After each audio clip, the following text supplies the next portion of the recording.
of Education. Please join me in the pledge. I pledge allegiance to the flag of the United States of America and to the republic for which it stands, one nation, under God, indivisible, with liberty and justice for all. We have just returned from closed session where we discussed public employee appointment and discipline dismissal and conference with labor negotiators regarding CSEA and expulsions and stipulations. And the board voted 4-0 to approve a settlement agreement with a certificated employee and accept his irrevocable resignation. So next we move on to approval of the agenda. Is there anything that you would like to pull? I know there was some conversation about reordering the agenda. Yeah, I have some. But I don't know about pulling. Right. Pull something. You said you were going to pull Yeah. Any action items that? Let's talk about it when it comes up. We can let's talk about it now. Yeah. Any action items? I'd like to have them move forward as much as possible. And with staff reports, I'm hoping that we can. Just that you said you were. I know, Mr. Nguyen, before you gave a real short one, so it's election night, and hoping that we can get done quickly, and then plus both member Thomas and I just had recent surgery, and I don't know if I could last more than a couple hours anyway. It looks like 11 and 12 are the two things that need to be moved forward. Right. If we can move those to after public comment on non-agenda items. Yeah, I'm fine with that. Okay. I make a motion that we do that. I'll second that. Okay. With that, I accept a motion. And did you want to add on to any of that, or no? Did anyone, was it made in second? Yeah. Please vote.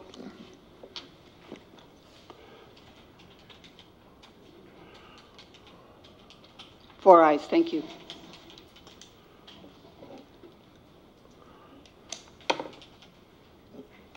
School spotlight, Schilling.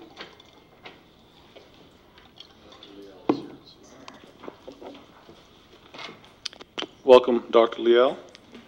Thank you.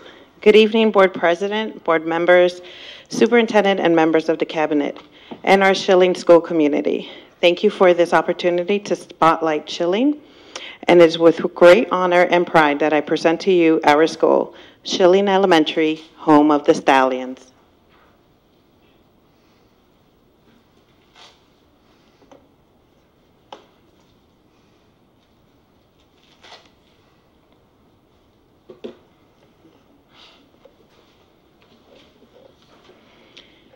Our mission, in quest for excellence, the mission of Schilling School is that all students will learn at high levels to be ready for college or a career. And every morning during morning message, we start with this mission statement so that our students know it by heart.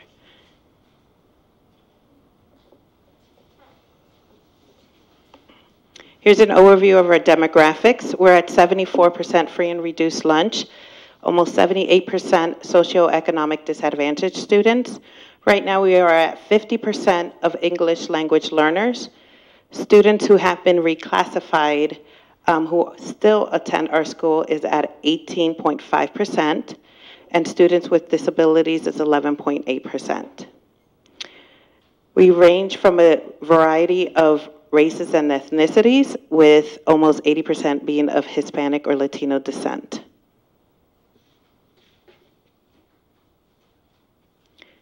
Currently, we have one TK class, 2 kindergarten classes, 2 first grade classes, 2 second grade classes, 2 third grade classes, 1 fourth grade class, 1 fourth, fifth grade combo class, 2 fifth grade classes, 2 sixth grade classes, 1 special day class, 1 science resource class, 1 intervention class, and 1.5 RSP service class.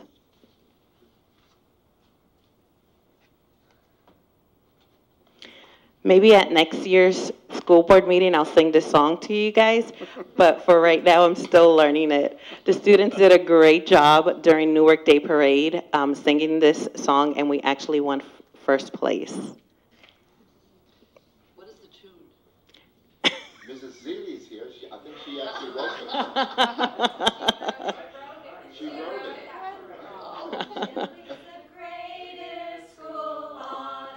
You want to end early. We all have fun, we all have work, reading and math and science too. We work so hard in all we do, and when the music starts to play, we sing hooray for Newark Day, and we will shout for all we're worth. Schilling's the greatest school on earth. What? Schilling's the greatest school on earth. Can't hear you. Schilling's the greatest school on earth. Wow.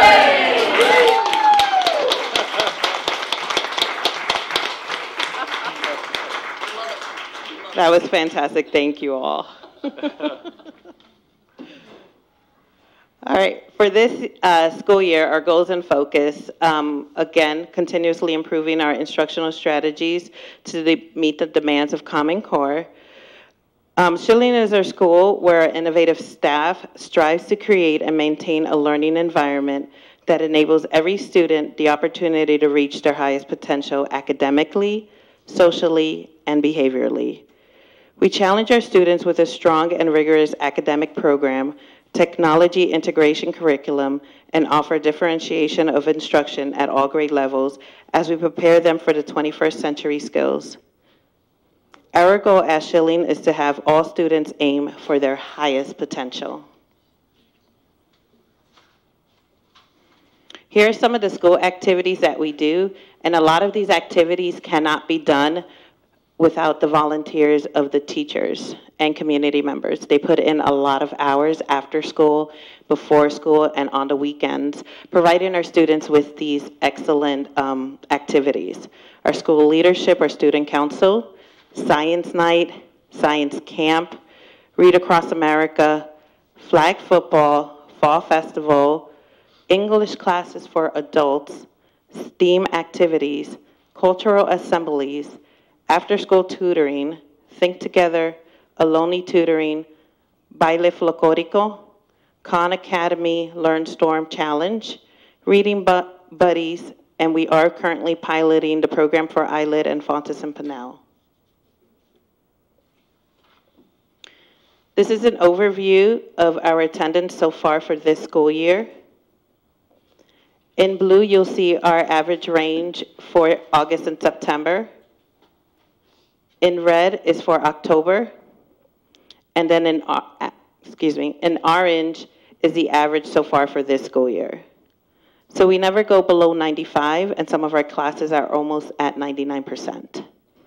Some of these ways to keep it up is I personally communicate with the parents through phone call, and I send a letter home giving them the exact days that their child has missed plus the % for the school year so far.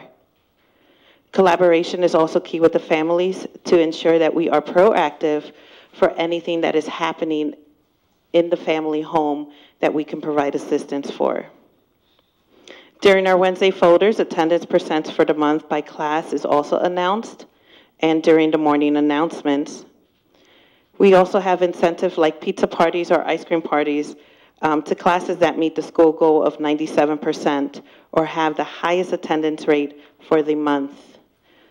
So right now, our school is at 96.79%. Our parent engagements. Of course, parents are an important part at Schilling's, offering their support throughout the campus. They volunteer so many hours throughout the school year, helping us in whichever way they can. When we work together, we support learning, and we have a lot of parents that come in and help us translate because we do have a high population of Spanish-speaking parents, and that's the only way that we can accommodate everybody.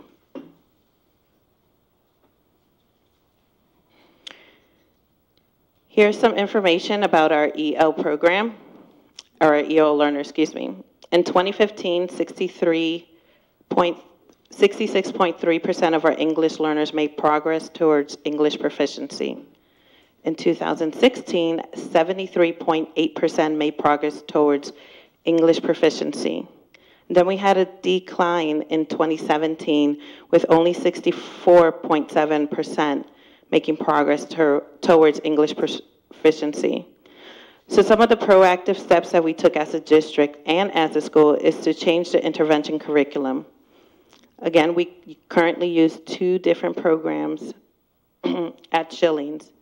And with our EL liaison, our intervention teacher, and myself, we've held over 30 meetings with parents, explain their child's LPAC scores, instructional intervention, and what they can do to help their child at home become proficient in English.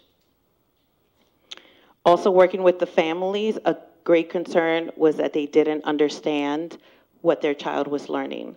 So we started to provide English classes for the adults so that they are able to help their child at home.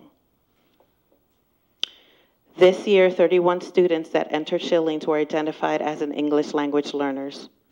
36. Of those 36, 15 were in kindergarten and 12 were in TK. Of those 36, 30 qualified for ELD services. 2 weeks ago, we had 3 new students to the country with no English background at all.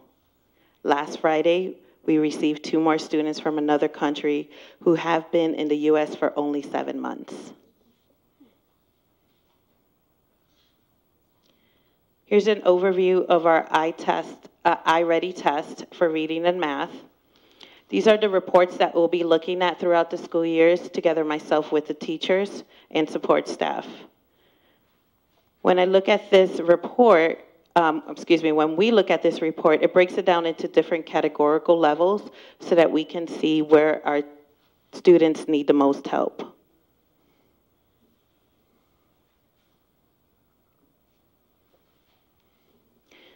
This is another report that we can use for our internal exam of iReady. This is an overview of just first grade. And in first grade, in the first class on the top, we can see that 100% of our students in one of our first grade classes is on grade level or above for reading. Overall, first grade students are doing well with performing on grade level, and it's thanks to the teachers, parents, and volunteers that have helped them achieve such academic excellence last year in kindergarten.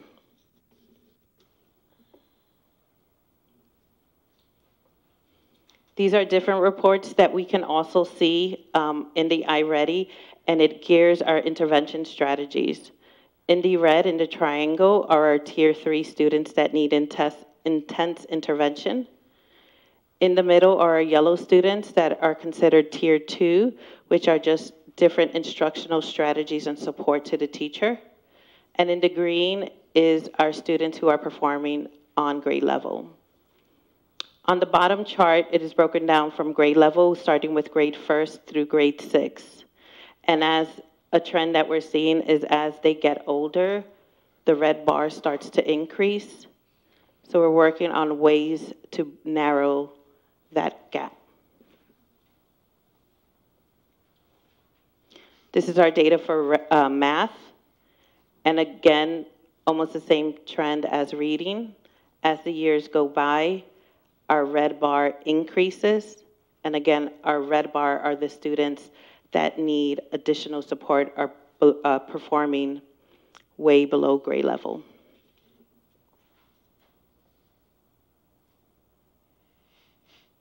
So with all these reports, I can also see broken down per grade level what areas our grades need most help on. So this is an example of our 6th graders at Schilling. And on the on the green side, all the way to your right, it'll tell you how many students are lacking those skills. So one of the highest skills our students are lacking right now in 6th grade is vocabulary. So we'll be working intensely with them on that.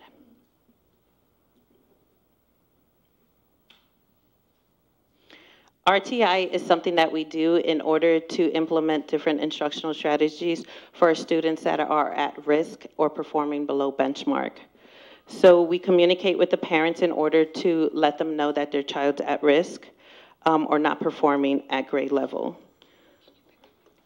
When we do this, we might rotate the students for targeted intervention in 4 to 8 week cycles. In some extreme cases, we create long-term goals, and if a referral is needed for special education, then we go ahead and process that referral. There's a lot of teachers that have to collaborate in order to move our students from different RTI levels.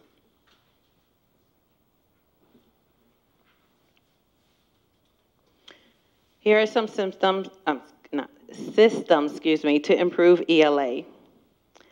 So our teachers have, last year they did a lot of writers workshop training, and we're continuing this year, and also readers workshop. We have different RTI models that we use for data, just like our DRA and iReady. We have common formative assessments, and again, we try to target as many Tier 2 students as we possibly can with instructional strategies, communication to parents, and differentiated instruction. We do have a transitional kindergarten class, a TK class. This is a wonderful program that provides early learning experience for foundations that help our students develop the necessary skills for kindergarten. There are currently 21 students in our TK program. 11 of them were tested for ELL services, and 11 of them qualified for ELD services. 8 of those 11 students did not speak English at all.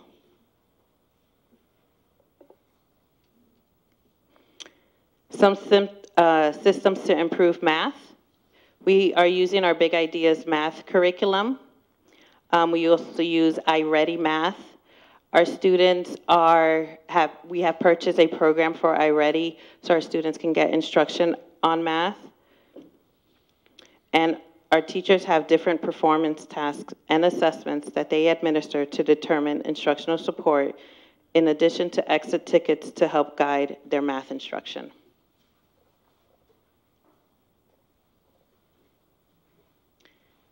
Beginning this year, we're also focusing on STEAM.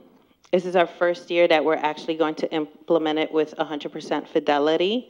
We have a committee that is organizing a STEAM week that we're going to do it 3 times this school year, and our first week is going to be December 10th. So you guys are welcome to come and observe that if you want, or participate too. We do a lot of teacher collaboration and professional development. We really try to target our Tier 1 and Tier 2 students with RTI interventions. We try to standardize behavioral expectations and various other strategies. And teachers have also developed common core lesson units discussing and sharing best practices.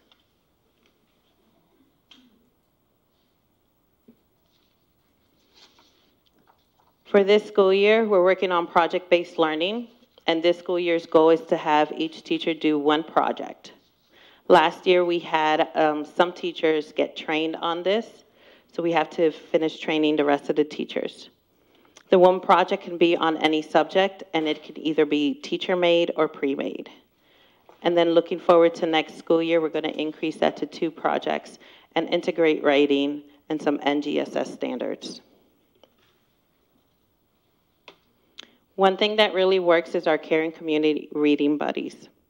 The upper grade students pair up with lower grades as the reading buddies. This provides confidence and leadership skills to our older students, as well as developing a love for reading.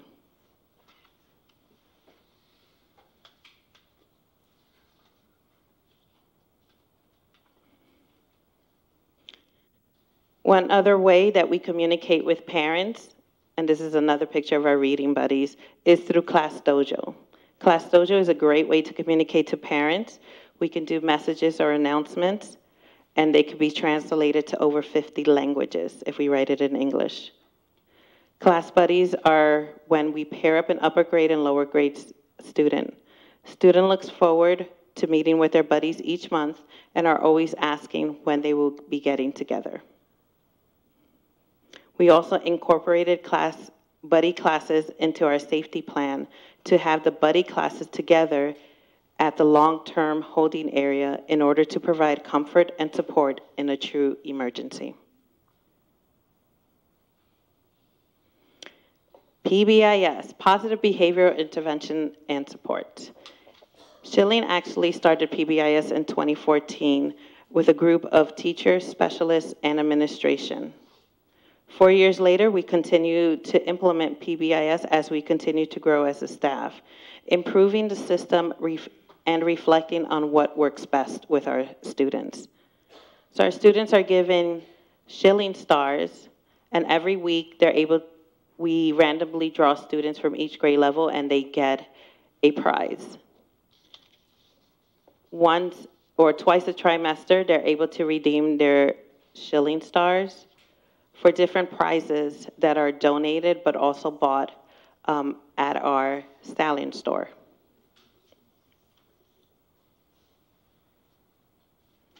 We've also led the way in bringing PBIS to all Newark schools and have been recognized by Santa Clara Office of Education with a silver medal twice, and this year we're working to achieve a gold medal. Here's some pictures of our teachers.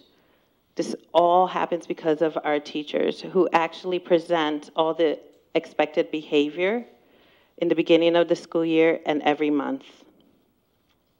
We call this our Unity Assemblies.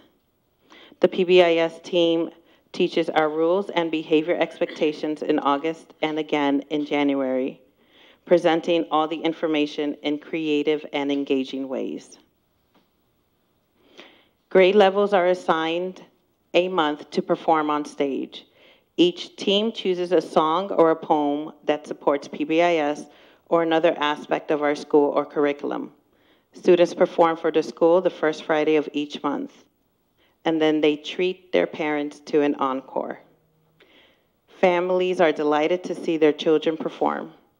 Teachers and students work very hard on their performance with a goal of leaving a lasting impression on the audience.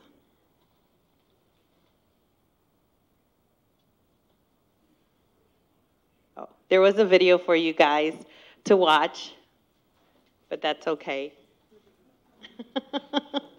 These are of our students performing for the last assembly. Our students also get Student of the Month, and every month a specific area of PBIS is chosen, and one student from each grade level is chosen as our Student of the Month for having shown exceptional behavior in that area. These students are invited to have a pizza lunch with myself and Lucy Goyazo, the Newark City Council member and owner of Mexico Tortilla Factory. Another thing that we have done at Schilling this year is celebrate different cultures each month. And for September, we did Hispanic Heritage Month. So this year, one of my goals was to have an emphasis on culturally relevant pedagogy in the classroom and also school-wide. So for back to school night, we also had a parent survey, and parents were also looking for more cultural things around the school. So we provide a great opportunity for our students to present during Hispanic Heritage Month with fifth graders. They researched each Spanish-speaking country in the world, and students were surprised that Spanish was spoken, or the official language, in 20 different countries and one Commonwealth spread across 4 different continents. TK students also display the flags for the fifth graders. We also have our Baile Folclórico that presented during Hispanic Heritage Month, and all the decorations in the background were done by parent volunteers. When moving on to October, we did Native American Heritage Month, and we actually invited Ms. Henson to come, Heather Henson to come. Heather Henson is the daughter of Jim Henson, who created the Muppets, and she came to perform on her puppetry to our school. And because her performance focused on Native Americans and the creation of ways, we also had Mr. Jason Gullo perform at that time. I had a video for you guys to watch a little bit of that performance, but we'll move on.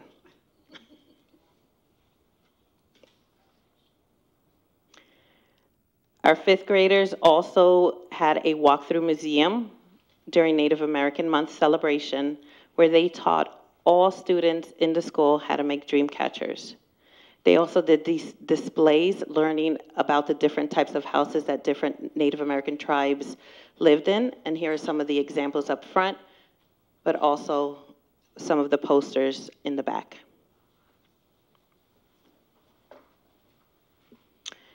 We like to set our expectations high.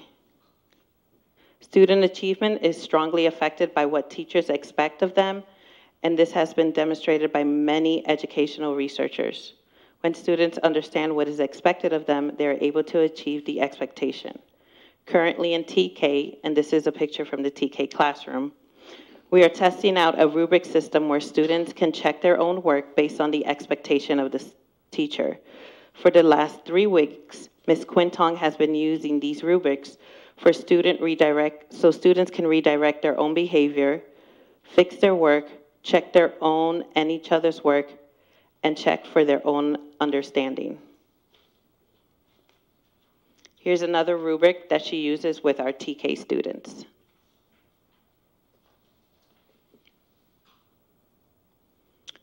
One thing also that I've been pushing are data walls and goal setting. So the teacher has conversations with students individually, letting them know where they are performing, if they're performing at grade level or lower than grade level, and what can be done in order to improve their performance. So as a class, they put up their scores anonymously on a data wall. These are 2 different examples. The one on the left is from TK, and the one on the right is from 5th grade.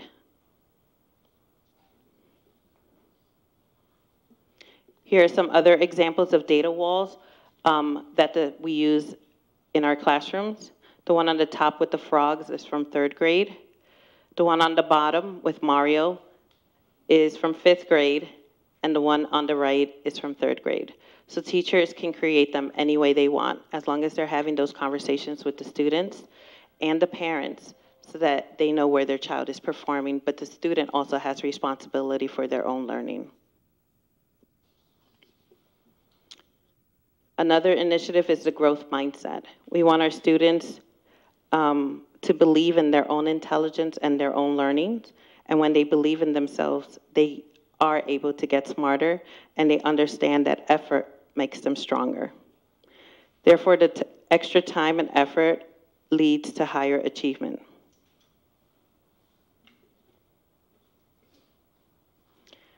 I do have a couple teachers that as they're walking into the cafeteria, each day they change their saying, or each week they change their saying, and they say, we can walk in a straight line, I just have to put my best effort.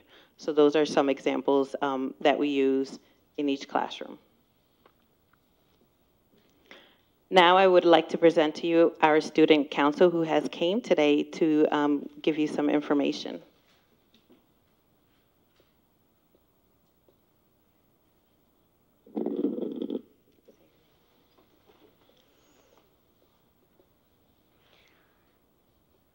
Hi, my name is Francisco, and I am Secretary for Student Council. Recently at the school, we had our first Spirit Day. That Spirit Day was Pajama Day. The reason we have Spirit Days is so that students can show their spirit for school. One way we can encourage students to participate is by having a prize for the class that has the most students participating. Next week, we are having a Spirit Week for the Fall Book Fair.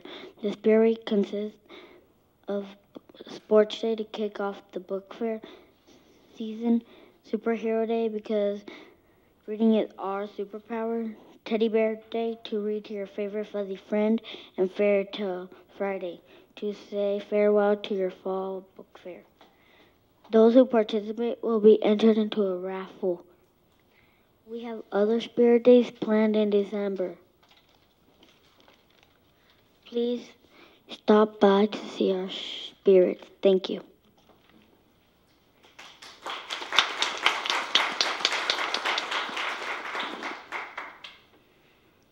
Hi, my name is Leslie, and I am Schilling's Vice President.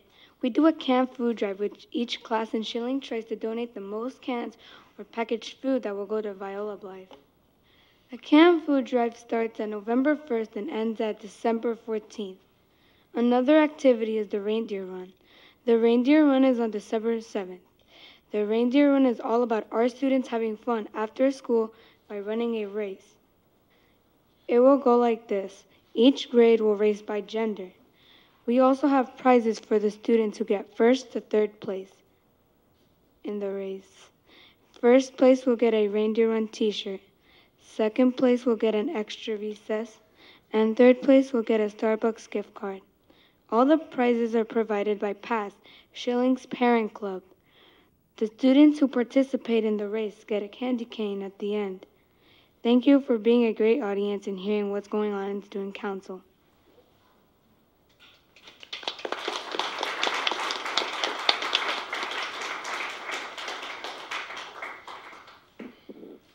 Thank you to both of our students. This is why we are all here, and I am proud and honored to be the principal of this great school and great district. Also, I would like this time to acknowledge members of our community, teachers, parents, and students who have taken the time tonight to support Schilling Spotlight. Can you all please stand and be recognized?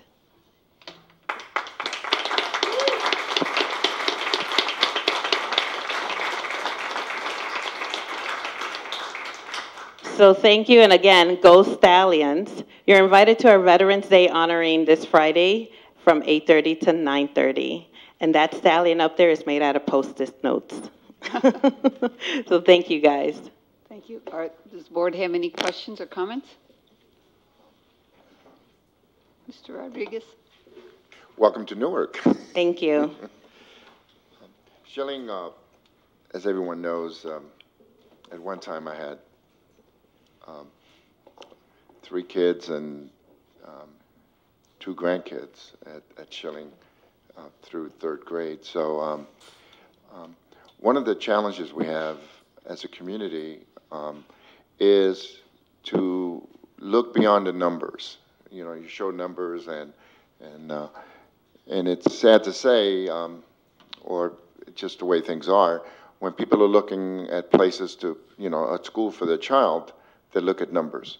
So so the challenge is to when I get a call as a community member from a person that just bought a home over in the Willow area, and which is the area for Schilling, and they're asking me about the school, I want them to look beyond the numbers. And so I guess what I'm asking, whether it's a superintendent or you, it's are we at Schilling, do we have an open environment where if a parent wants to visit the school, you know, where we have teachers and staff and so that they see the wonderful teachers we have there, the wonderful classified staff and the wonderful kids and parents that go there.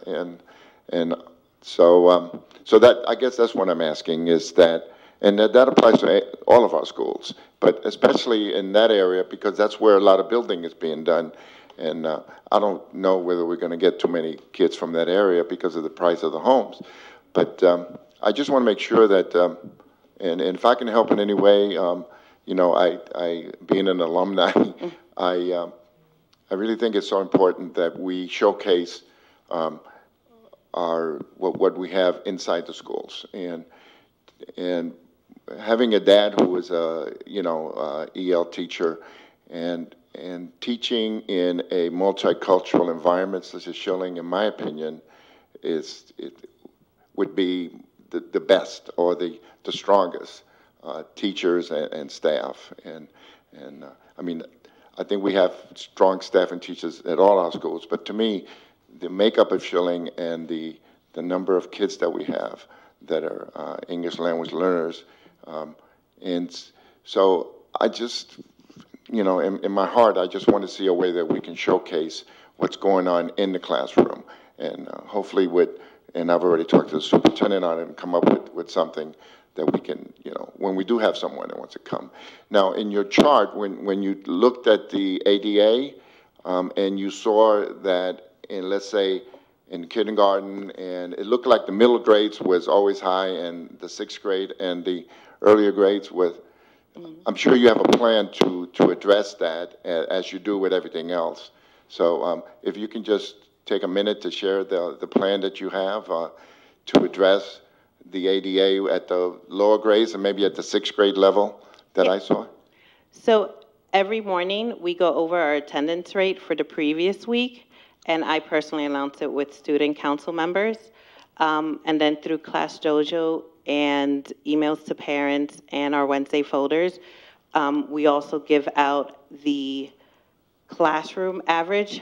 And then if it's a chronic or severe chronic attendance rate, or if the teacher has a concern, that's when I make those phone calls personally to the parent, and the teacher also makes those phone calls. And then there's a letter that is sent in addition to the one that is automatically generated to indicate how many days and % of school the child has missed. During those conversations, usually there's another factor of why they've missed. And so we're able to give the parents support or additional support if they need it. Ms. Crocker. You mentioned the term dojo. Would you explain how that works? Yeah. So Class Dojo is an app that only parents can actually log in with a specific code that the teacher gives them. So it's very secure. And it'll shoot an automatic text message. If this child is doing wonderful in class, they get points. And the teacher can just kind of text message, I say text message because it's really not a text message, but through the app, a message to the parent. And me, as the school leader, I can do a school story and send a message to all the parents of what's going on immediately. So if I do it right now, they get it within a second. I know there's a couple other schools that are using it, and Schilling has started using it this year. Well, thank you very much. This has been a really enlightening presentation, and Schilling is alive with good leadership and great staff and lots of activities. It's exciting, and thank you for the visit that Superintendent and I were able to come on and to get a visit to some of the classrooms and see the good work that's going on. Thank you. All right. Thank you. Can I add just one more quick? We have Music for Minors, and the Optimist Club also goes to Schilling for the after school. So there's a lot of volunteers, and then years ago we had Cargill Salt that was involved with the science program. We still showcase, and I'm sure we do, as far as having volunteers come to the school and everything. I know Mrs. Seeley's here, and for Music for Minors, and so that's something that it's been part of our history with Schilling, is having volunteers come in and help us. And I know you're continuing that, and I appreciate it. Thank you. Thank you. All right. Thank you, guys.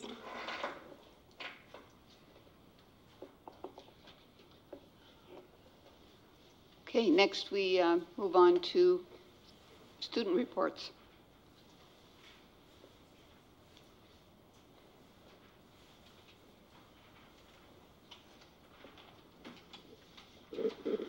So hi, my name is Ines Rodriguez, and I'm the Newark Junior High ASB president. So recently we've had our fundraiser, which is very successful because we raised enough money to purchase our new electrical scoreboards. Leadership also hosted a breast cancer awareness outreach. We painted pink ribbons on students' faces in support of all the men and women battling cancer. And while October was Breast Cancer Awareness Month, it was also Halloween. For the holiday, we held a carnival in the amphitheater where we played music and set up mini games, differing from an Oreo drop game to pumpkin mini golf. Students also had a chance to vote on the final two designs for our 2018 through 19 student design sweatshirt. Currently, we're putting together our Viola Blythe canned food drive, making posters to encourage students to participate in bringing in cans. And on the participation note, we were giving out prizes that the students were expecting from selling the cookie dough.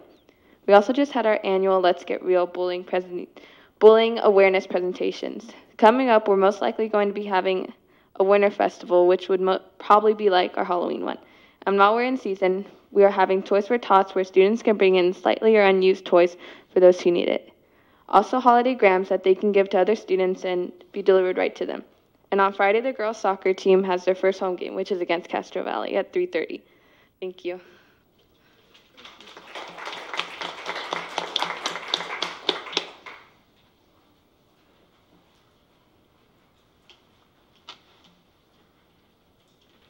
Good evening, Superintendent Sanchez, board members, and cabinet members. My name is Autumn Duran. I am a senior at Bridgepoint High School. Our second quarter started on October 29th. We have 12 new students who just joined us, with more to come in the next few weeks. We had a first day of school assembly to honor those who received fourth quarter awards. We gave out 6 awards for most credits earned. 3 students made the honor roll with GPAs over 3.0. Every week, over a dozen students receive perfect attendance awards. Our first quarter awards assembly is scheduled for next Friday. We have report card night next Thursday, the 15th at 7 p.m. We will also be hosting a resource fair for families who join us. We have a new counselor named Miss Baker, a new clinician, Melissa Ma, and a new campus monitor, Miss Veronica. Thank you for listening.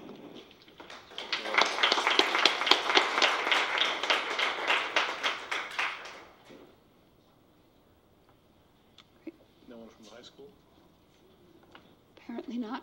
Okay. So next we move on to the superintendent's report. Thank you, President Thomas, members of the board, ladies and gentlemen. Just a few things to update the board on. And I want to share with you kind of preliminary good news. We will be receiving some funds from CCEE. Good. We've been able to negotiate, thanks to the team and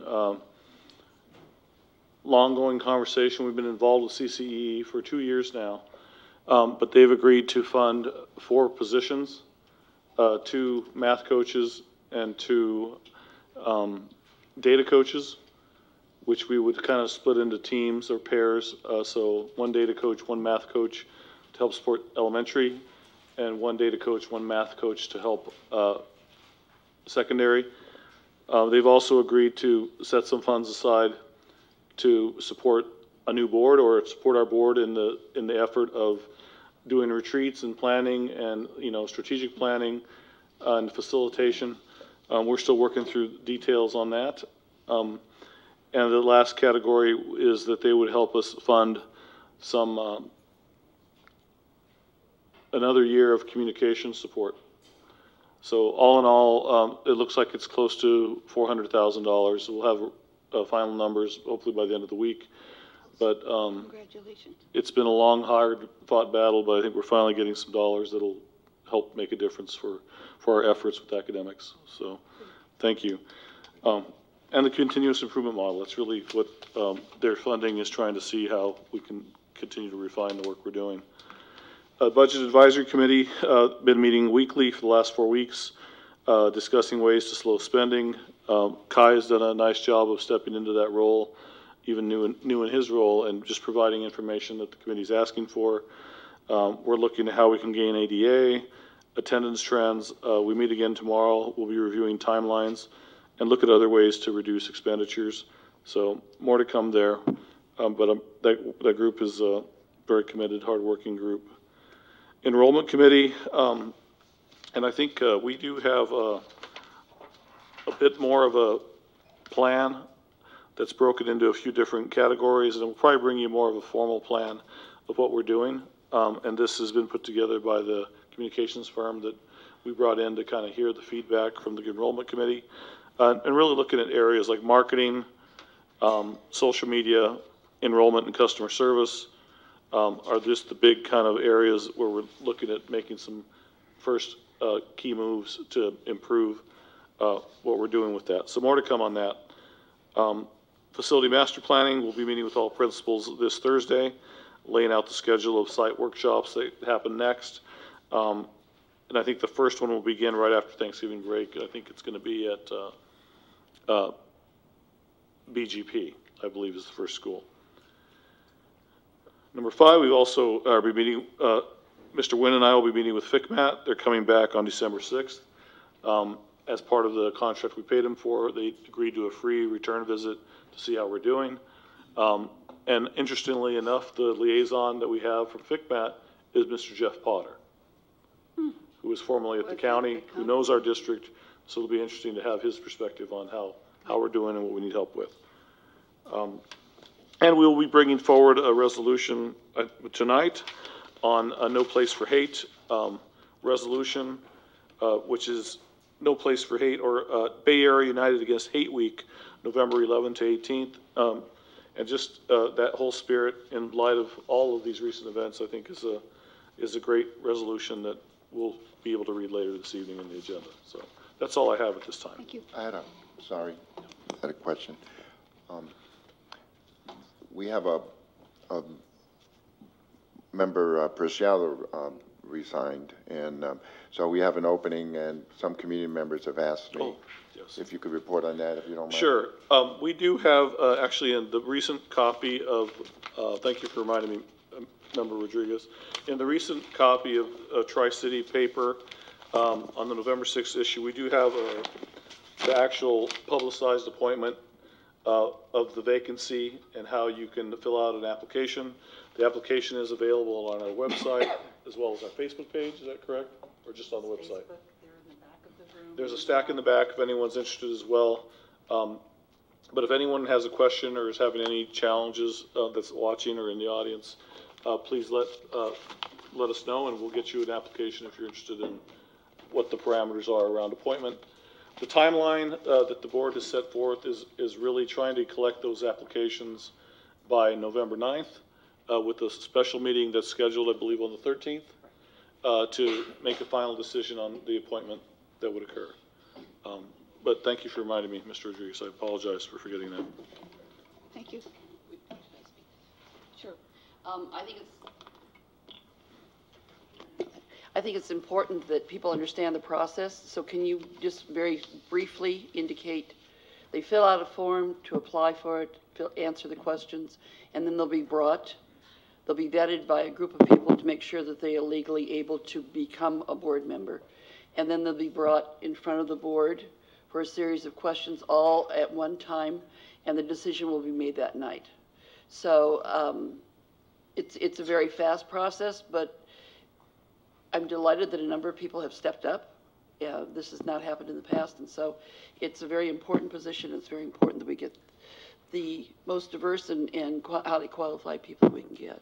So it's a relatively simple process, and it will be very quickly go through it. Thank you. Thank you. So next we move on to public comment on non-agenda items. Ms. Zilli.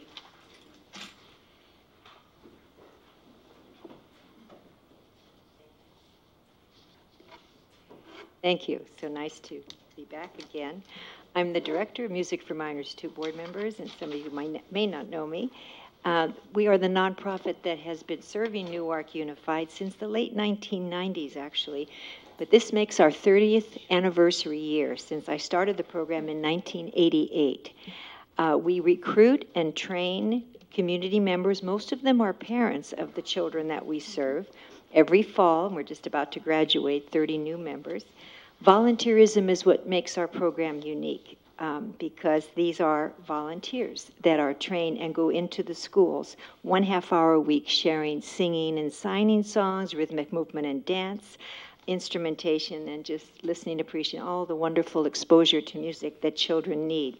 Just in case I have to convince some of you, if you make 2 fists, Pretend that this is your brain, 2 hemispheres, on a brain scan. And that's what it looks like when you're walking and talking and eating and so forth.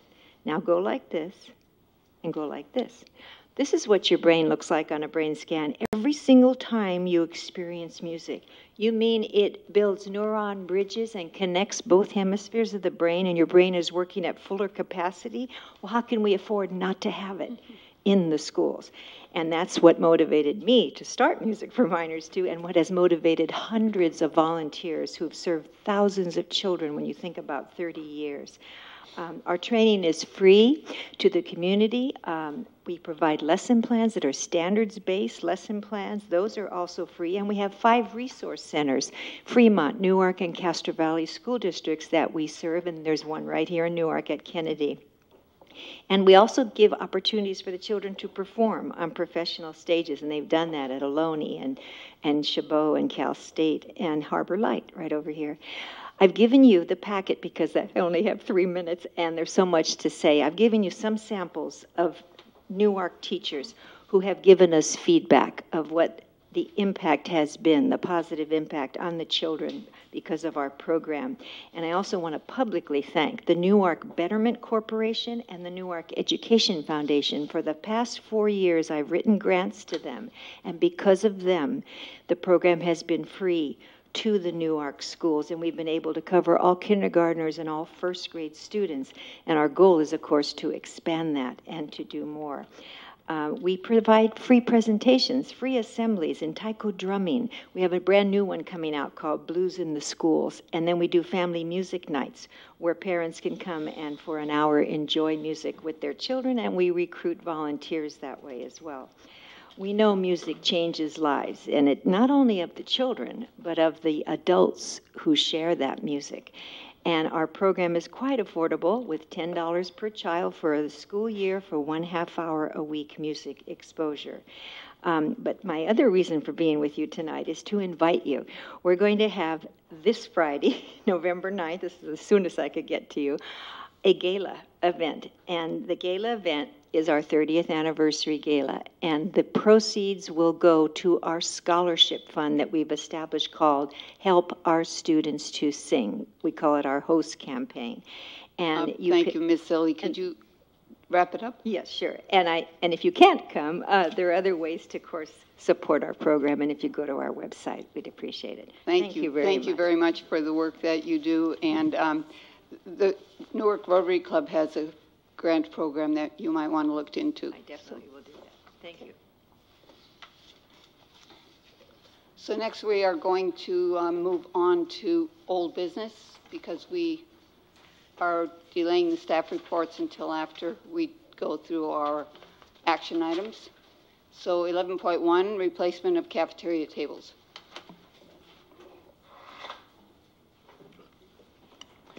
All right, after speaking with Mrs. Susan Condon regarding the cafeteria tables, a good number of these cafeteria tables are old and they are beyond repair. Some of these cafeteria tables have been with the school district since the school was opened, since inception basically. For several years, maintenance and operations have been fixing and repairing these cafeteria tables, basically band-aiding these tables. Now the parts are no longer available. Some of these cafeterias, you cannot fold them or move them around because they're heavy. Custodians are finding it more challenging to move these tables around, thus taking more time for them to pick up the trash in the cafeteria as well as mopping the cafeteria floors. Also, this could be a liability issue as well, where if a custodian tries to move these tables, they can theoretically hurt themselves, as well as if a students try to sit on them. Students can sit on them, but if they actually sit in an inappropriate place, they can hurt themselves. But bear in mind that this is going to be a one-time cost to the district, that we may not have to revisit looking at these tables, purchasing these new tables again for the next 10 to 15 years. So Ms. Susan Cunham may have some answers to the cafeteria tables. Kai, would you please share with the board what remains in the routine restricted maintenance fund? So the routine maintenance funds has been exhausted, pretty much. We have about $188,000 left in the restricted maintenance account. And it's only November, and there's about another 8 more months left of the school year. Does anybody have any questions regarding the cafeteria tables? It's been an ongoing issue. Well, we have Ms. Crocker and then Mr. Rodriguez. That was from before. It wasn't Oh, clear. okay, clear. Mr. Nguyen? I do have a question regarding the 10 tables that are slated for Newark Memorial High School. I think when I was in there a couple months ago, there was a sea of, I think, 40 of them. There was, I think, upwards of 30 to 40 of those tables that are the round. The table count was based on what was damaged. Sure. Or short. And there, I believe, only 10 tables, I think, at the high school, or 6, what is it, 6 at the high school? I don't have those counts. This has come to the board so many times, I didn't bring that sheet. But they are broken down per site for the use that they need. They are only the ones in the cafeteria at the Commons. Right. At the Commons, there is a lot of outside services that come in and use our facilities, and there's a lot of wear and tear on those tables too. I will admit that those tables are not as severely handicapped as the other ones are at our elementary sites. But nonetheless, they are needed. So the question is, are we purchasing 10 to replace the 10 that are broken, or? That are broken or worn out. Right. Correct. Let me finish. And go ahead. Or are we actually purchasing 10 because we utilize all the seats of all those tables in that Commons? Because from my recollection, excuse me, when those tables were purchased, I think 12 years ago, that building has never really been full or fully utilized by students and sitting in those tables. So I get the question is, do we really need all those tables in the Commons? The question is, do you trust my word on whether or not we need those or not? Is that where No. we're going? Because basically, we asked our custodians and we asked our sites to check what the needs were for the tables that were needed. No, I asked, are we told replacing 10. broken ones, or are we replacing them knowing that we need all of them? That was the question. Both cases. Thank you. In both cases. So, and I hate to make it sound like that, but that's how it comes out to us. You guys ask us to give you information, we give you the information, and then we get cut down on what we give you. I'm not asking for anything more than the school district needs and the safety of our kids and the employees that work in this district. Those, and again, like I said, not as bad in safety because those tables at the cafeteria at the high school are much smaller than the ones at the elementary schools. But I'll tell you, those tables at the elementary schools are very hard to lift and take down. Over the years, in 14 years of my years at Newark Unified School District, I've watched people go out on workers' comp because of trying to lift those tables because of springs being damaged or not being able to be fixed. We welded, replaced, broke down, and redid whatever we could to make them work. That is at the point where we cannot do that anymore. So that's the need of the tables. In that saying, like Kai said, that we should have we have issues for liability with kids getting hurt, but even so much with our staff. Mr. Rodriguez? Yeah. Thank you for coming up, Ms. Condon. In looking at the board item, I'm looking at, it's around $1,500 per table, approximately. Is that what we're talking about? They're about 3,000, I believe. All right. No, I was just looking at 17 that we got before for 25,000. Oh, yeah, you had 7. They asked for, I believe, 2 years ago, Mr. Belani asked for a quantity of 25, and they were cut down to 17. Right. Yeah, so. So, I realize, the way the times are right now, where everything is really blown up when it deals with money. So I can understand Mr. Wynn's question, and we're not questioning your ability. I mean, when we went through a big process before we asked you to take over as for the facilities, but I was looking at the whole thing, and to me, it's a safety issue, and I just feel that I don't want kids sitting at a table that can break down. And I'm sure you looked at different options on fixing them as opposed to replacing them, and trying to fix a table like that would require, from my perspective, so much manpower. I mean, man time or woman time, if we're talking about someone trying to, buff it up, fix it, or replace different items. And we really don't have the staff to do that. So this seems like the best way to go. So I had a question of staff. The money, I know we approved last year using Russian. Are there any other monies that we can use to like, other than Russian monies? Or is Russian our only? The Russian fund would be the ideal fund to use. We can take a look at using bond funds if we have to. But, nothing else. And the reason is that each site, not too long ago, was given a wish list, and then we, and so we have sites and we're looking at tables. So, I'm all for this. I really think we need to do this. I was just wondering where the additional funds, if there was an option, or if it was all strictly from Russian. Ms. Crocker. When I look at determining what's the best in terms of utilization of our money, I see the table is guaranteed for 15 years. You're saying some of the tables were there for 55 years? Some of them were even longer. Yeah. I mean, I was told at one site that we have the same tables that we had when we opened that school. I haven't been here that long, although I've been around that long. From my perspective, that's delightful. I'm glad that that's true, because if we're talking about utilizing one-time money that comes from capital background, even though we were able to siphon or set aside a set amount, I just like spending that money for something that's going to last for 10 years or 15 years. I agree. It needs to last longer than that.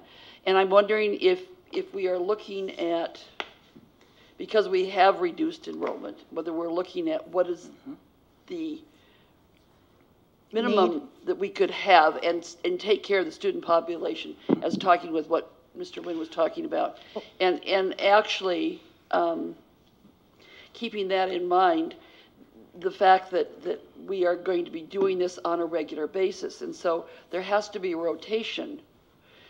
In other words, if we take care of 40 now, does that mean next year we're going to have another 20? Or in 5 years, are we going to have another 20? Well, or will I can't tell that part, but I will tell you this, that in the need of tables, we have exhausted switching them around. There are probably a couple that, in fact, there's one school that may have something there that another school needs. But that's one of the reasons one of this other schools needs the most tables. There's one school that needs the most because they have allowed their extra tables that they weren't using when their accounts were down to be gone and gone other places. And it's not just a matter of count, it's a matter of breakdown, and I think that's the whole thing. The other thing is our versatility in moving from the inside to the outside. These tables are not made to move from the outside of the inside of the cafeteria to the outside. Yet there are a lot of classes that choose to do their lunches outside and try to pull them out. Also puts the wear and tear on the tables. So over the years, we've welded them, we've put pieces together, we've shared and done that. So I think we've exhausted that. I don't think any of us is challenging the fact that you have tried to maintain what it is. I don't think any of us is doing that. Right. What we're looking at, I think, is a long-term plan that will take care of the needs of it without going to Fund 40. Right. Because the Fund 40 has a special, we have not made decisions about that. So we're looking at what we need to do. So if there is a percentage that we can do now, and then a percentage next year, maybe the next 3 years. Well, coming forward, those were the needs from the schools, the sites, the custodians, and the counts on what we've got. Mr. So Wynn? moving forward, I think if we do less than that, we're going to be sitting here again next year doing the same thing. That's right. Mr. Wynn? I don't think it's going to be So any better. when the Commons and Memorial was built more than 12 years ago, there were 2,150 students at that school. And that school currently has 1,700 students. There's 400 fewer students now than there were then. I'm having a hard time believing that the need has remained constant and the same. Okay. I'm concerned on several fronts. First of all, I think if I don't dispute the need to replace these tables. And I also know we're on the cusp of having ADIS do a deferred maintenance plan where they will look at all of our facilities needs, including our tables and other furniture that in the district may need to be replaced. So that's going to happen within months, maybe 6-8 months. If there is a safety issue, I think the thing that has to happen is that we have a third-party inspector, certified inspector, take this table out of service. If it's a safety issue right now, it shouldn't be there. Also, in looking at the list, for example, music school used their funds for their wish list for a marquee and some benches, as I understand. Now they're going to get 6 outdoor tables, whereas we have 2 schools that use their wish list for outdoor tables, which I'm assuming they're also using for eating during cafeteria or during lunchtime. 10 tables or 6 tables at the courtyard. I just think if they're the worst shaped ones, a smaller list could be approved now, and then we wait and look at the entire list that is the kind of plan that we've been asking for years and years, which is a deferred maintenance plan, so we can plan ahead. And I agree with Ms. Crocker, the planned obsolescence, and it's what we're doing with our Chromebooks, is we're purchasing them in a staggered fashion because we don't want everything to all come up at one time. So I'm concerned about the lack of a comprehensive plan for the bond. For the Russian money. If we did last time approve a list of prioritized items from the bond. That's what the board's job is. We approve plans that staff brings forward to us. This is a piecemeal come to us, and there's been, I could list about a dozen things that have been coming to us, for some of which we didn't approve because we didn't have to, for out of the Russian funds. We have an approved Russian budget.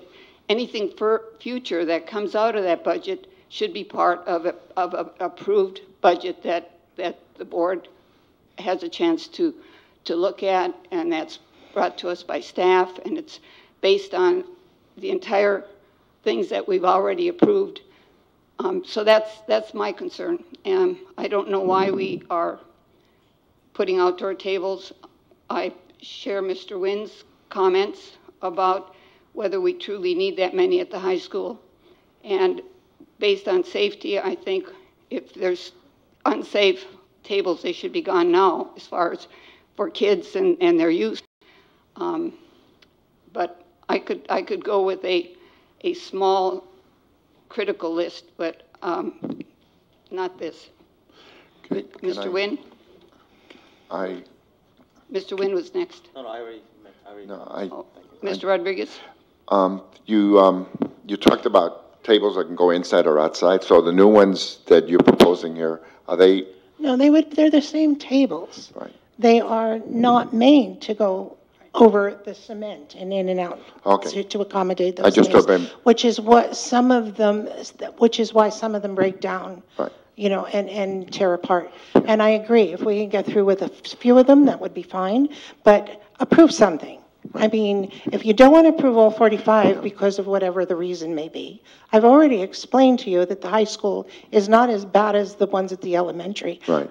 You know, we have children out there and staff that are in danger of possibly getting hurt. If that's not a safety issue that we can address money-wise in any budget, then maybe we need to readdress what we're looking at. Right. This is not just the one thing we have in safety. Safety is an issue throughout this district. Exactly. You know, so it's not, it is overall, and I get that. I'm ready to make a motion. What number?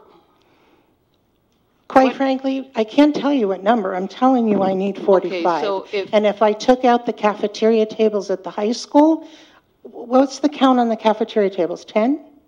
So do 35 cafeteria tables at the schools, at the elementaries. If we were to approve half dollar amount, you could make the decision about what the most critical need is, and then come back to us after we have the finished deferred maintenance plan and concurrent with the budget, so that we can see the entire picture of I think if you accepted 30 tables of cafeteria tables, or the money for 30 tables, that should be able to spread enough to get to the kids. How many dollars is that?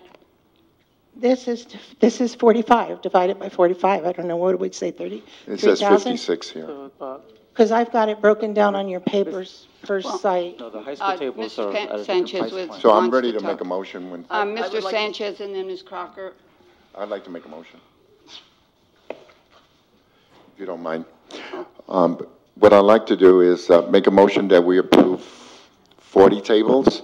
I'm looking at the corporate yards, minus 6 there, and for the high school and junior high, approving, let's say, 10 for both those two sites.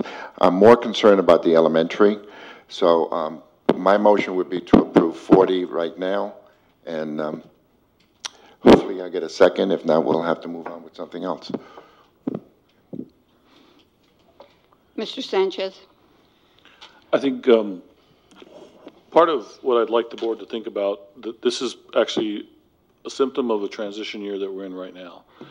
The last time the board gave me direction was, okay, let's wait as much as possible until ADIS starts doing their work to be able to put in routine restriction, to be able to implement the plan that they're going to develop.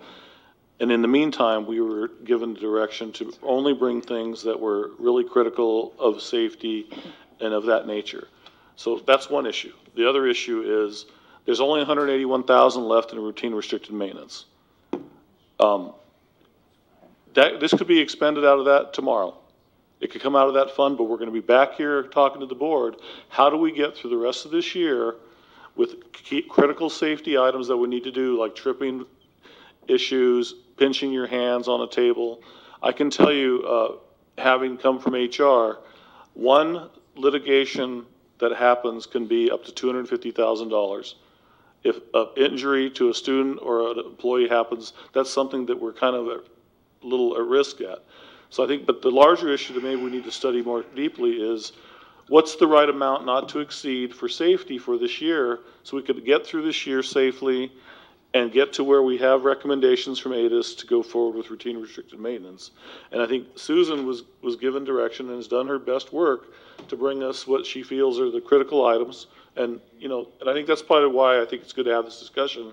But there's a few layers to the dilemma, and I think that one that I worry about is how are we going to either backfill or provide resources to routine restricted maintenance, because that account's almost exhausted. So those are kind of, I just wanted to put that out there for you guys to consider. What about the bond fund? There are funds available in the bonds that we can utilize if needs be, but most of the bond funds, I mean, for this project here, is about $70,000, is that right? For the cafeteria tables around? Cafeteria, well, if we take out, I don't know what it would come down to. 75 was both vendors. 75. 75? Right. Okay. So, I mean, if we have to use bond funds, we can, but most of the bond funds have already been allocated for certain projects already. Yeah, in the past, when we've allocated bond funds and the final quotes come in, we end up not spending as much. We've done that for almost every major project. I would take the risk and say that that we will have enough, even with our allocated projects, to fund this out of the bond. And what that maintains is the fact that we need to look at Russian dollars very carefully and spend them according to a developed process and plan, including the deferred maintenance plan. So, Ms. Crocker? The total amount that you have is 69,000. The total amount on your list that's there. If the high school is just to take care of an increased number of people, I think Mr. Wynn's comment. I think that's wrong, but we could pull the high school, and I would pull the maintenance, because the maintenance are what's left of what we can fix. Right. And my concern is that we only go for the things that are an immediate safety need. And I think I leave it to you. I mean, this may be fair. I'm not looking for being fair for sites. I'm looking to repair whatever the site has that has a bad one. Come back to us. I think maybe half of this might work if you can get it down to half the cost. I can't, if you're going to cut the quantity, that's the only way it's going to get cut. No, I know, I understand. So I'm asking you to take the most egregious, the biggest problems. I think anything that the custodians have to stress themselves to close and open should be gone.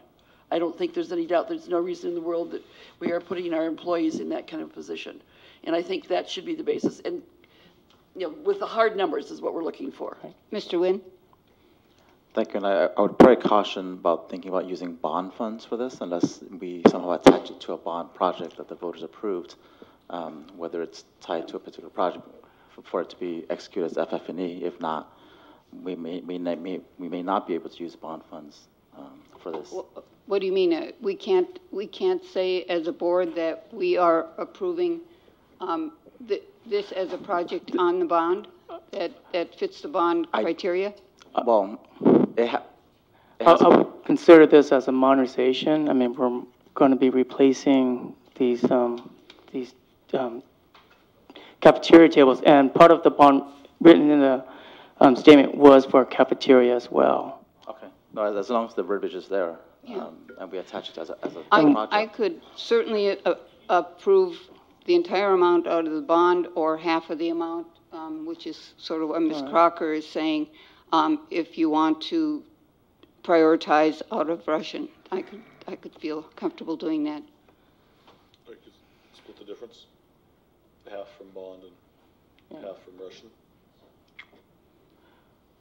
or do it all from bond. I would like to, I mean, that may happen by the end of the year. Yeah. But I think that we need to sit down and we need to do some planning for the money. Yeah. And so you take care of the egregious ones that are now, the ones that should be upped, that should not be utilized, and then the ones that are close to that, come back in 6 months. And the good thing about this is a one-time cost. So again, I understand. Yeah, we understand. That's what the facilities. So what did you want to make a motion? So I would like to on a certain move that only the most egregious tables be replaced at this point, to have a cap of 35,000. I'll second that. So, remember Rodriguez had a motion on the floor. Yeah, it wasn't seconded. No one seconded, so it's done. So you're putting, instead of the amount of tables, then you're setting A budget. a money thing on it, okay? Thinking of a couple thousand per table. I'm just, and this is what I do, and talk about, liability issues, and I just want to make sure we understand that, especially when we're dealing with the small kids at the elementary school level, that you have to eliminate anything that's a safety issue.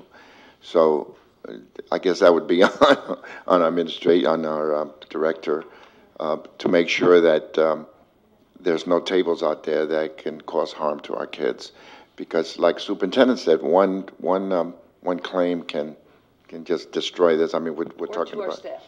right. To our staff also. Right, just leave Ms. it. Crocker, you did not specify in your motion whether it should be from the bond or from Russian. I did not. Would you accept an amendment saying it's from the bond? No. No, they just. I don't think it really matters where it comes from, in my opinion. And if you need beyond that, then you've got the maintenance, and we'll address the maintenance when it's gone. So As I'll we second get our your, things. So I can second your motion, Member Crocker. It's been seconded. Oh, it has? it has been. Oh, you did? Yeah. Okay, then we're good. Please vote. So it's $35,000 cap to be determined by Ms. Condon in terms of the most egregious, and she has maintenance funds that if she needs more, if that does not cover, then we will address that come the spring. Okay, that I cannot approve. Cannot approve. Well, no, just the way you describe Well, it. that's- Egregious meaning, you know, I'm thinking safety. Is that yet, Well, safety- is that your I think that's what explanation you're- of I think egregious? that's what you're saying, right? I'm saying Now, the can I ones that are the most, That can do the most harm. Can I say one thing? That Sure. the shipping charges on these tables are almost as much as the tables are. I know. And I've tried to get them without shipping from various other places in Kent. So we may not get as many pieces with the dollar amount We can't pick them up? that you're, no, I don't believe so. We could send you out there and get them. No. I think they're I think Midwest. everyone has voted. Kim? Right. Thank I have you. not voted. No, we haven't voted yet. Oh, well, let me clear. open voting again. Please vote.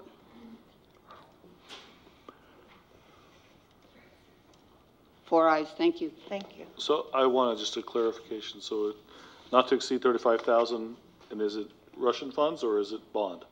Either. It's Russian. Russian? Or bond. Actually, Whatever- wasn't whatever- Yeah, specified. to me, it would be either. We could look at it, okay. Specified. We'll Yeah, look at that'd be it. nice if Okay. it's bond. All right, The other thing that we have to look at too is if we're just replacing these tables with what we've had for decades now, then they're the standard, you know, rectangle tables with the round seats that fold up and gets pushed to the side. From a design and architectural standpoint, that's an old technology and old thinking. So when we purchase these tables, there's an opportunity here to then upgrade to what have spoken about, you know, for a few years now, as far as creating that 21st century, more updated We're look talking and feel. cafeteria, which for elementary, which may be slightly different than. We're really done Yeah. with this item? Yep. We really- Yeah. Well, I mean, I appreciate the No. comments, but. okay, next we move on to 11.2, which is change order number 6 to the contract between NUSD and DL Falk Construction. Mr. Nguyen? Thank you. The change order is for $9,015 for labor and parts, where they installed 12 pitch pockets on various roofs.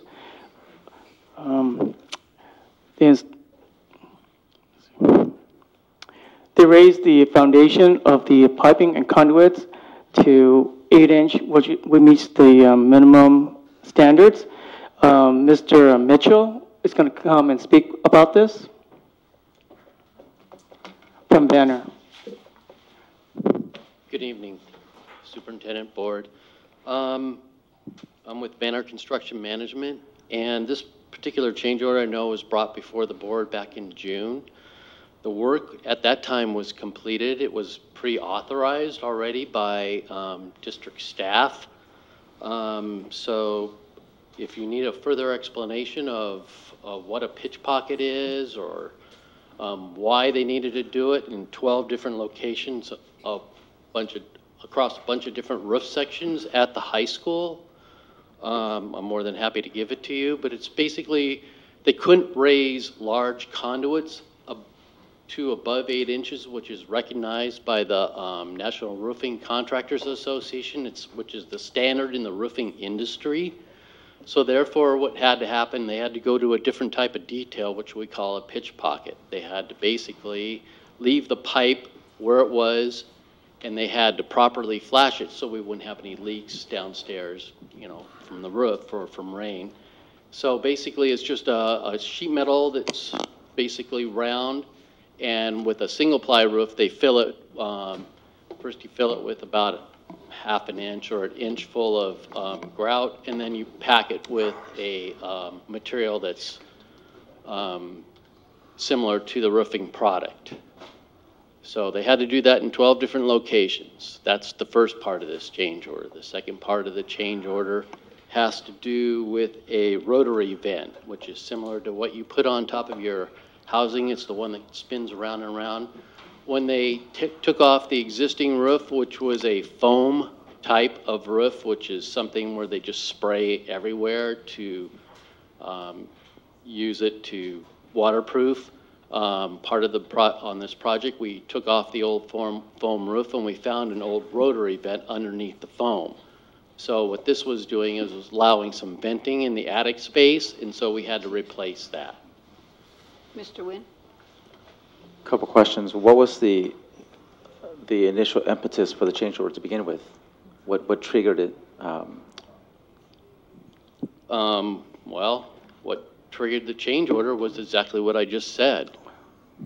I mean, was it unforeseen conditions, or was it it was an owner directed? unforeseen condition, Okay. and in both cases, because they couldn't raise the pipes up. Nobody knew that the conduit didn't have, the wire inside the conduit didn't have any slack or anything like that to allow you to raise the conduit up above the roof by 8 inches. That's for the conduits and piping. For the rotary vent, it was pure unforeseen. Nobody saw the rotary vent underneath the foam. Mr. Rodriguez? Did you want to ask something else? Yeah, I'm sorry. Oh, I'm No, sorry. go ahead. I'm I'm trying okay. to move us along. I know.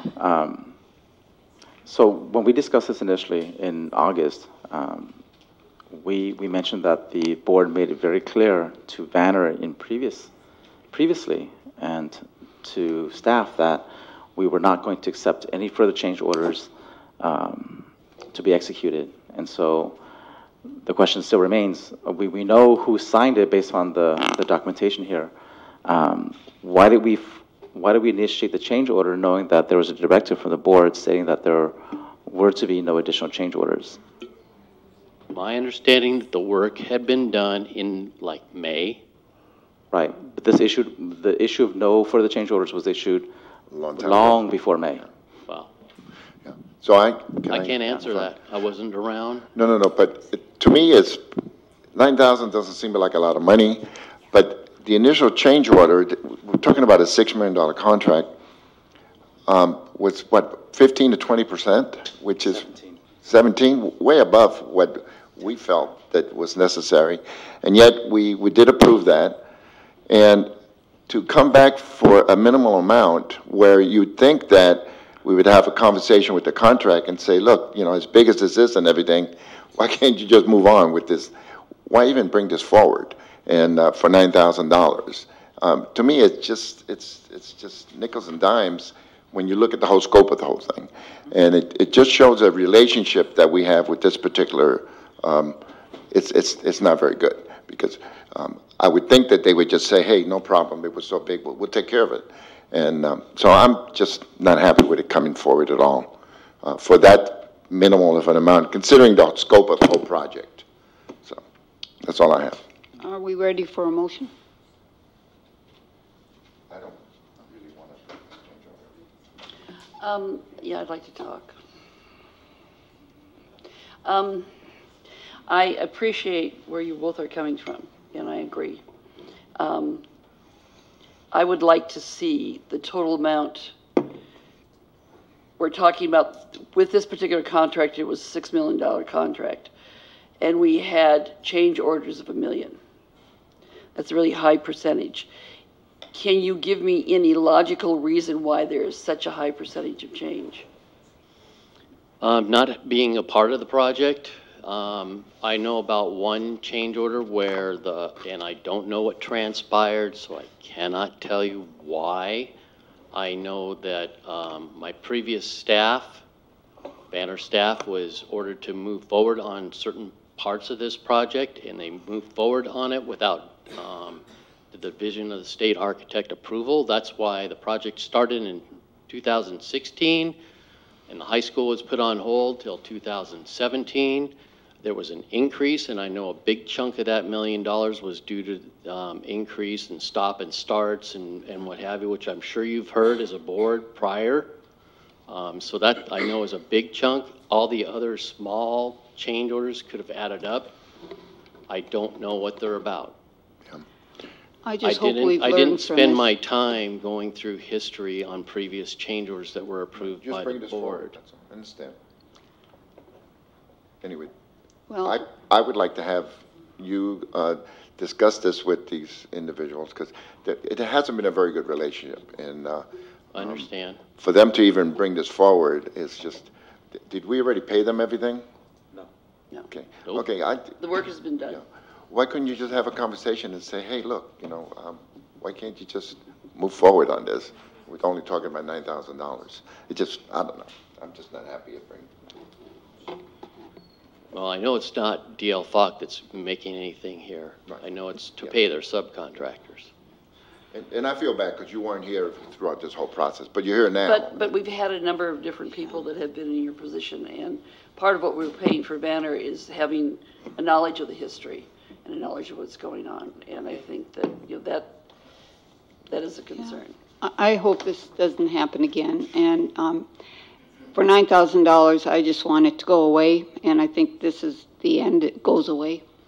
We don't have to pay. The change order was just merely telling the contractor that it takes to the next step for the board to approve. We don't have to approve it. No. So we don't have to, No, we don't have to approve it. Then why would you have officers of your staff sign something to move forward? and then Why not would pay? Vanner bring it to our officers when we clearly told you not to have any more change orders? I can't. Exactly. And Okay. the game that contractors and CMs like to play as far as putting a different person in front of the podium every other month is to be able to say, I wasn't here, I don't know. Yeah, it's not acceptable, in my opinion. Okay, Okay? So I don't want to vote on it's this. your choice. does anyone want to make a motion? Well, I guess that's it. Okay. Thank you. I'll stand here for the next three. Okay. Okay. So next, we move on to 12.1, change order number 7 to the contract between NUSD and DL Falk. All right, this is to let you know that change order number 7 was allow DL Falk more time to upgrade the HVAC units and replacing the roofs. There's no cost to this change order, just to want to bring it to your attention. We don't have to approve anything. Okay. No, we do have to approve this because this changes the contract. And this is a very bad thing for us to approve because this simply, it's 100% benefit to the contractor and 0 benefit to our district to do this. Because it simply tells them that we're going to invalidate the previous contract of the time that they were allowed to complete the project and simply giving them an exception, a pass, or an extension of when they complete the project. There's no reason for us to approve this. Okay, Wouldn't they normally, sure. wouldn't they normally, if there's an extension, isn't there any money involved there where if the contractor doesn't finish at a certain amount of time that there's fines, penalties? There can be. So what, why are they bringing the 9,000 where we could technically probably charge them 50,000 for being, late, penalties? So, this is, anyway, I'm not. You can talk to your legal counsel, but with liquidated damages, you have to have damages to the district. Right. Typically, when you do a roofing project, as long as you get watertight before the winter comes, What is the benefit to our district and our students to approve this change order? what In I'm your trying opinion? to do is get it so we can file a notice of completion on this project so that we can close the project out, which is the next step after this one. But the notice of completion doesn't require this. Yeah, they're asking for a whole year, It doesn't right? require this. The notice of completion is a separate document. Correct. Yeah, so It what is. benefit is this document to us? It just brings the calendar to completion. No, it and- doesn't. and It just ends makes it. them look better. That's all it does.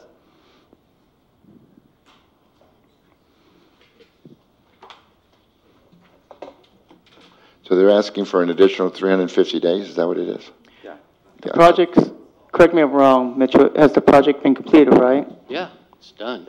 The Then project, why would they need this if it's done? they just need documentation to show that they weren't so late on the project. Oh, gotcha. May I chime in here? And Mitchell, I know you're the one hearing the message, and I know you're not the I'm one hearing it causing this. loud and clear. But I want you to know that this is not about you particularly.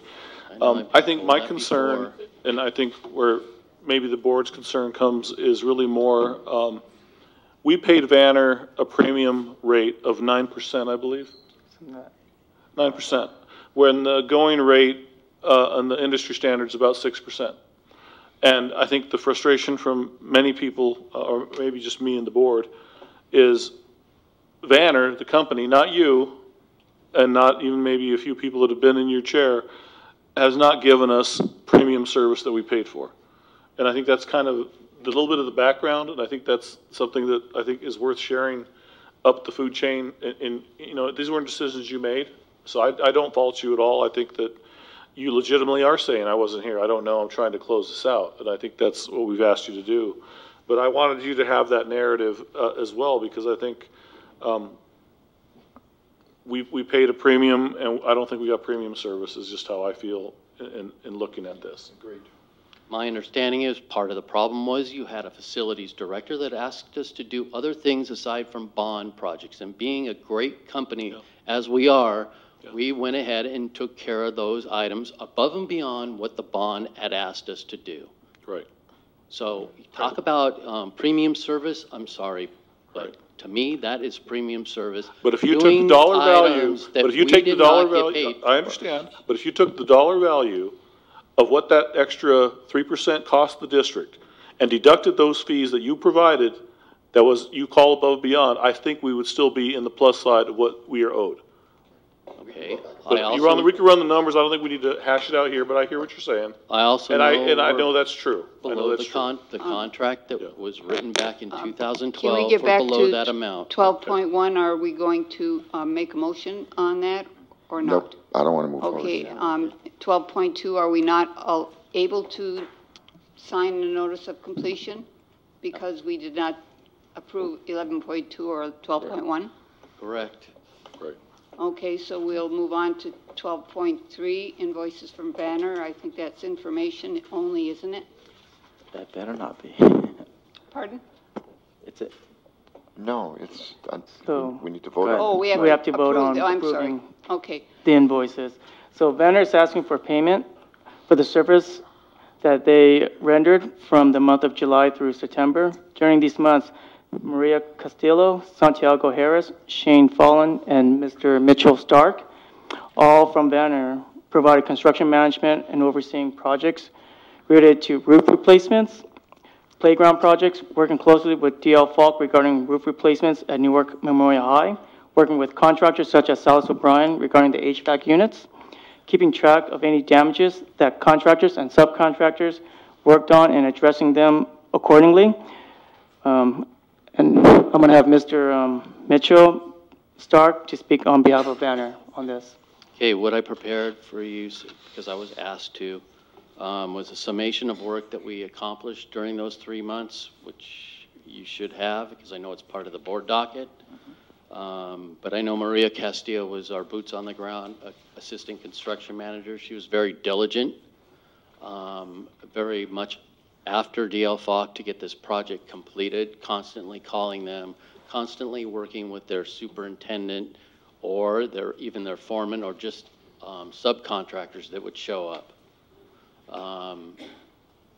She was the person that spent most of the time on this.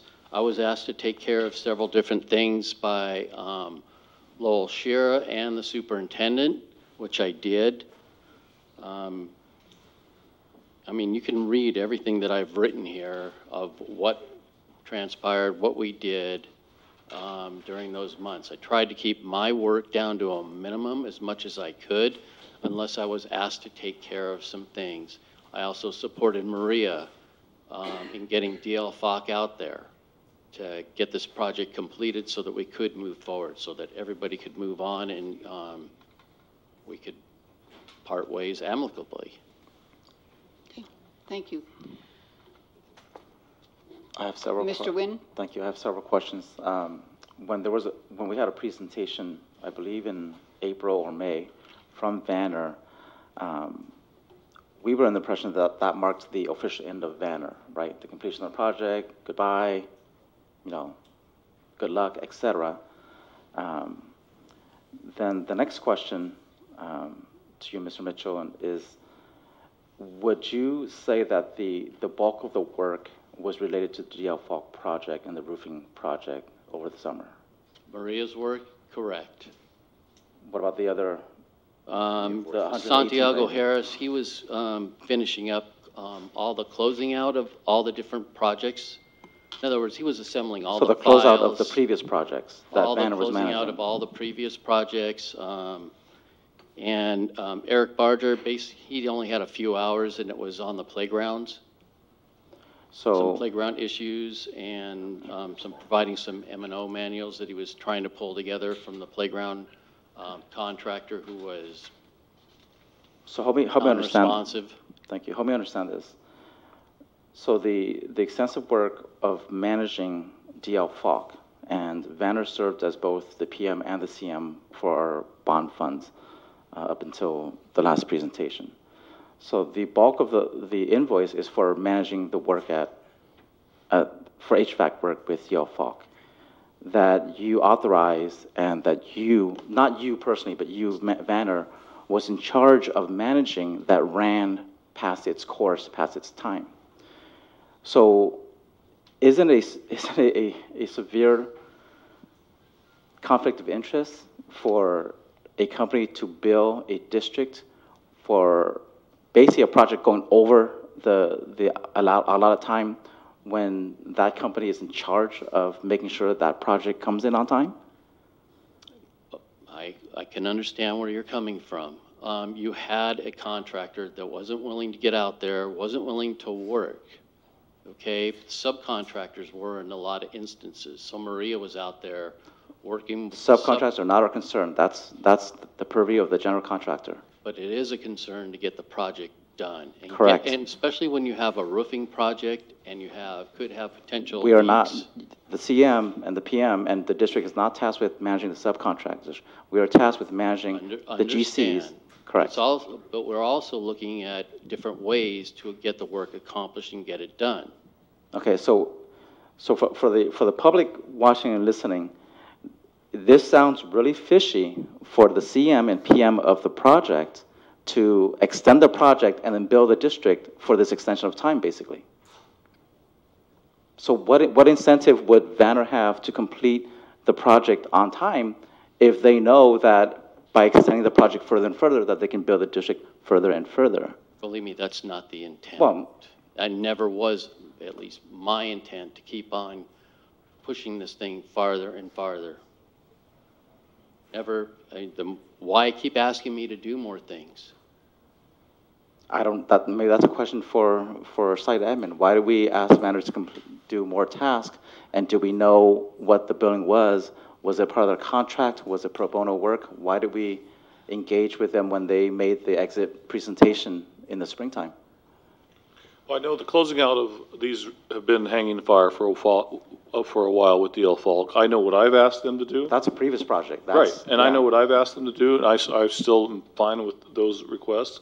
Largely, it was providing a list and comprehensive list of what have you completed, when will you be done, and when can we exit. They've done that. They've provided that report to us, and to my satisfaction, they provided the report that I asked them to provide that showed what's the status and what remains and what do you recommend going forward so that we can close out the relationship with Vanner and move on. Okay, but is this invoice cover that, or was that done in the spring? My request for them was way lower than any of these. I don't know what that, you probably could tell me, but it wasn't anywhere in the thousands or that high of a thousands, what I asked them to do. So I think that these requests is kind of, I think, a blend of me asking Mr. Kai beginning to ask, where do we leave everything? How do we close out with Vanner? And so I think the question I have is if this is paid, does that close out our contract with Vanner? That would end the relationship with Banner and New York Unified School District. I thought we ended that in the springtime. No, there was always work still remaining that they were working on, and that was in the presentation in the public forum. So they were not complete yet at the time of they told us how the plan was going to go, and that wasn't it wasn't totally closed out at that time. That wasn't when they exited. But wasn't the payment part of that, the contract that Banner that Banner signed up for from the get-go? I mean, it seems like they're just billing us overtime, essentially, for a project that ran long. Right now I know that Maria Castillo and any of Banner's personnel are no longer at Newark Memorial High. They have left our premise. But the work was not completed at the time of that presentation. There were some things they were still closing out. Right, but my point, and then going back to what I said earlier, is as the CM and PM of that project, they were responsible for ensuring that the project came in on time. And due to their lack of effective management, it was 370 days overdue, which incurred these costs that now we're paying for their inability to manage the project. Mr. Nguyen, do you have an idea of how we could move on? I don't think we should pay this. This is not on us. This is not our bill. I disagree. I think this is work Some they've of it done is ours. that we need to pay them for. Yeah, but the thing is, Member Thomas, President Thomas, is the fact that even the superintendent has said that these figures seem to be high. So why couldn't we ask staff to get together with Vanner and look at these figures and see why are they so high? And Are you recommending we table it? Yeah, I don't think we have much choice because also the discussions are, if the billing is for FARC, I wouldn't mind moving forward on for instance, the playground, the billing for the playground, everything that was done there. But anything dealing with FARC, since we're, in dispute with them on stuff, I wouldn't. What I can tell you is, I do believe a large chunk of these are work that Vanner completed. But what I can't tell you is how much of it was playing into the CMPM issue and how much was extension of time. And so I don't know if we've broken it apart that way to look at, is there a way to figure out, okay, what was legitimate work that was on time, that was within the contract that is due, versus what was extension of time that we shouldn't be billed for. So I don't have that. Would you be open to meeting with the superintendent and go over these figures? And I'm more than happy to. Okay. I have an open book. yeah, So it Why seems don't we like do that? we kind of are going into this blind here. Hypothetically, and then as far-fetched as this may sound, what happens if we would have, instead of $118,000, we would have received an invoice tonight for $2 million? Because they add a bunch of time and rationalize a bunch of hours for a bunch of different things, et cetera. What's the control mechanism? What's the pre-approved contract and conditions and hours and services? well, your control is that your are- staff, and I think having the superintendent and our CFO meet with Vanner and go over these would probably be a good way to do it, in my opinion. I would want to review the contract with legal counsel first. Okay, I suggest we table this. Can we move on? Okay, next we are going to 12.4, adult education. We have a speaker on this, or two speakers.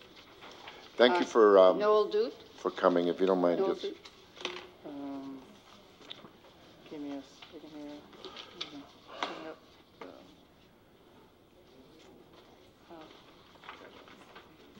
Hi, I'm Noelle Duke, and in regards to 12.4, our decorative painting teacher is Carl Larson. He is nationally renowned. He is 80-plus years old, and he is an award-winning artist. I've been painting with Carl for well over 15 years. He has painters in my Tuesday night class that I'm missing tonight, but Carl's in Pennsylvania because he's nationally known. We have painters that have been painting with him here in Newark for over 38 years. So when it is suggested that some of these people who are actually over 80 themselves have an almost 100% increase in a tuition cost, for this kind of a class. There are certainly people for whom that class, it's a make or break situation, they will not be able to afford. Seniors on a fixed income, they will not be able to afford any longer to take this class. So I understand there are two scenarios. I would implore you to please consider selecting the scenario that is a graduating scenario and that is far less than almost a 100% increase for a class that enhances the lives of a great number of people and has for almost 40 years for some of them. So I just feel that that is a fair and gradual way in which to approach this. So on behalf of the decorative painters, and by the way, some of our painters come from as far as Petaluma to attend this class in Newark because we are so fortunate to have this artist in this capacity who continues to offer his gifts and skills to the city of Newark for adult school education. Thank you. Thank you. Ms. Eustace? Yes, I'm Sue Eustace, and I am the Tyco teacher, and I can only try to implore and encourage, please vote for scenario 1. Tyco brings a lot to the community and has for years. We have partnered with you. We're proud of that partnership. But a lot of my students are senior citizens, very much like the way toll painting is, and they cannot afford such an increase as scenario 2, $200 for 10 classes. We also work with special need adults. That's in fact, Terry is I'm sure is with some of them now. They're on a set income as well. They're able to do things and participate as a group, unbelievable things that people tell us they can't do, and they can do because it's fun, they enjoy it, and it's meaningful to them. We have students here in the room, it is meaningful to them. So please, we've worked hard. Give the program an opportunity to grow. They are willing to go out and try to actively encourage more classes coming into the adult ed program, and I believe that working together we can do it. So please, I implore you, please, please accept scenario 1. Scenario 2 will be gone. Thank you. I'm ready to make a motion.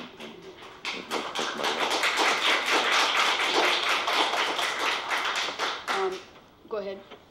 I'd like to make a motion that we, based on staff recommendation, that we accept scenario 1. A second. Okay, for discussion, I have some questions. So I made the motion and Mr. Nguyen seconded. Right. Okay. I'd like to understand better why the admin salaries and benefits is so high, eclipsing the teacher salary and benefits.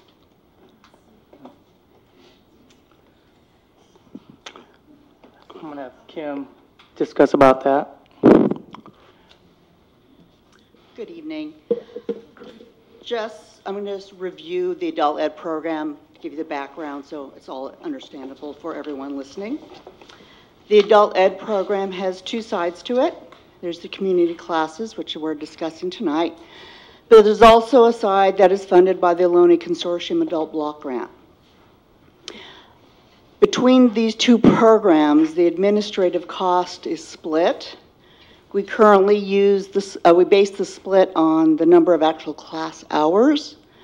So at this time, that would mean the consortium is allocated about 73%, and the community classes are allocated about 27%. When you're looking at salaries, that includes the principal of the program and the office manager.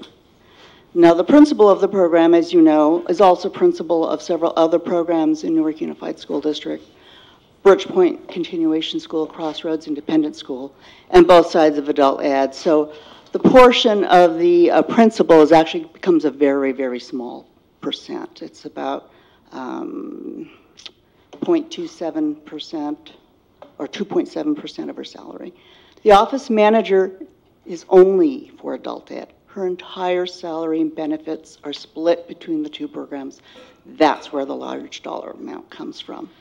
You did approve a couple of months ago a reduction in hours for that position due to the workload.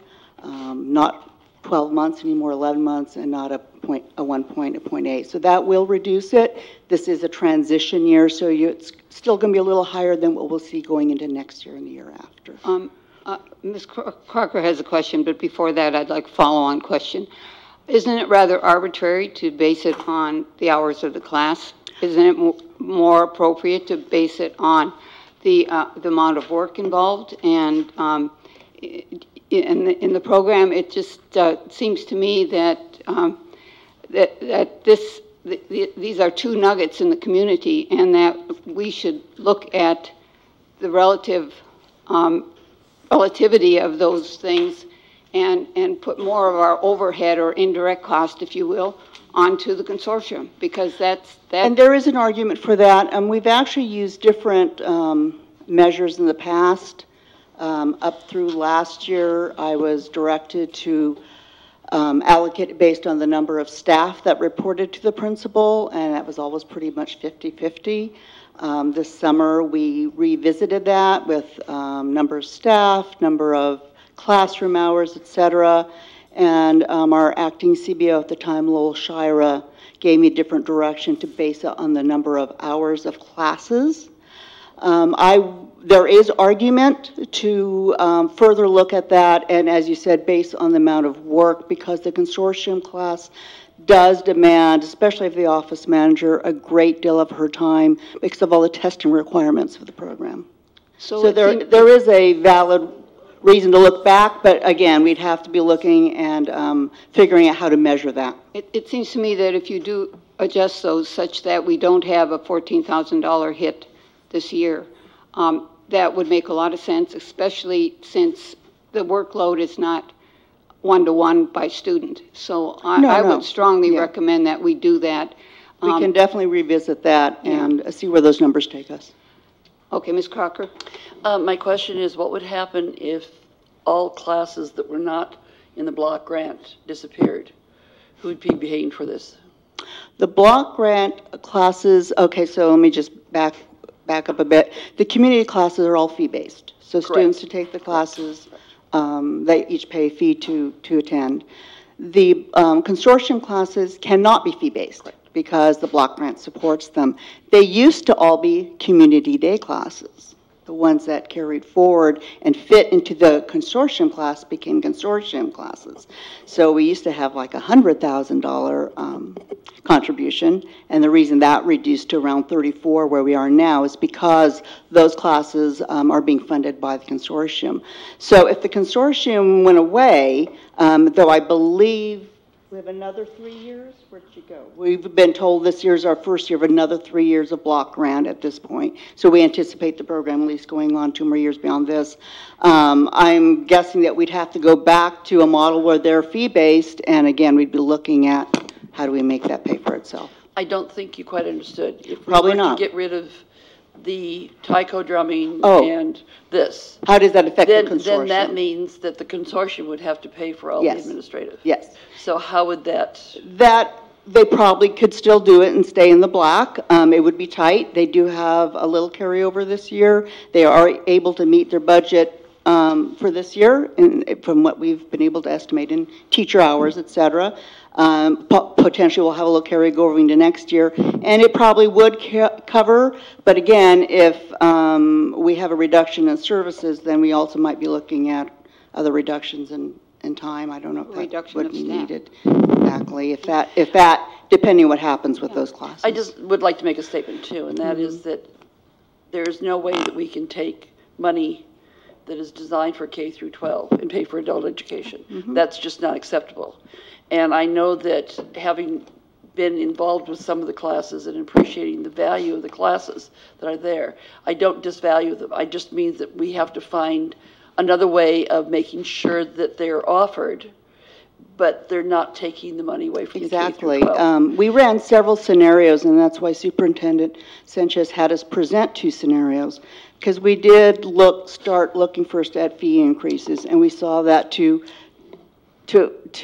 make it go into black, that would be destroying the program. So then we started looking at other scenarios, and that's where we came into the realization this has to be a growth program or it will not survive. So if there is another place in the community that could support the senior activity, so in other words, the problem is the seniors not being able to afford the classes, not a problem of people that are not seniors particularly, but rather the people that are in fixed income. So if there were a source of revenue for these people, so there could be a sliding scale. I'm not sure whether the city has money for things like that, whether there's an art budget, whether the senior, I'm not sure. But I think there might be places where we might look and see whether there could be some support outside of the school district. And that's an excellent idea. So I'm delighted the fact that they're looking to increase the offerings. I think the more offerings we have, the better off we are as a community. But again, it cannot come from K through 12. Right, and I do want to make sure all the board members are aware that in the scenario 1 plan, the idea is to bring on at least 1 more class by the 3rd quarter. The principal of the school has already contacted 2 teachers willing to start this December with 2 different class offerings. It's just a matter of what your vote will be tonight to get them going. Can we call for the vote? I just have something quickly. Thank you, Julie, Miss Julie, for being here. You know, I know we're a small school district, and a lot of people, when it involves adult education, might go to, neighboring districts or bigger districts. But I think it's so important for us to have adult education. I agree with Member Crocker. It shouldn't infringe on K-12. However, some of that is our fault as board members. I think we have a responsibility beyond being board members. We're also community members. And we had a DMV class a while back, and there's classes out there that actually make money.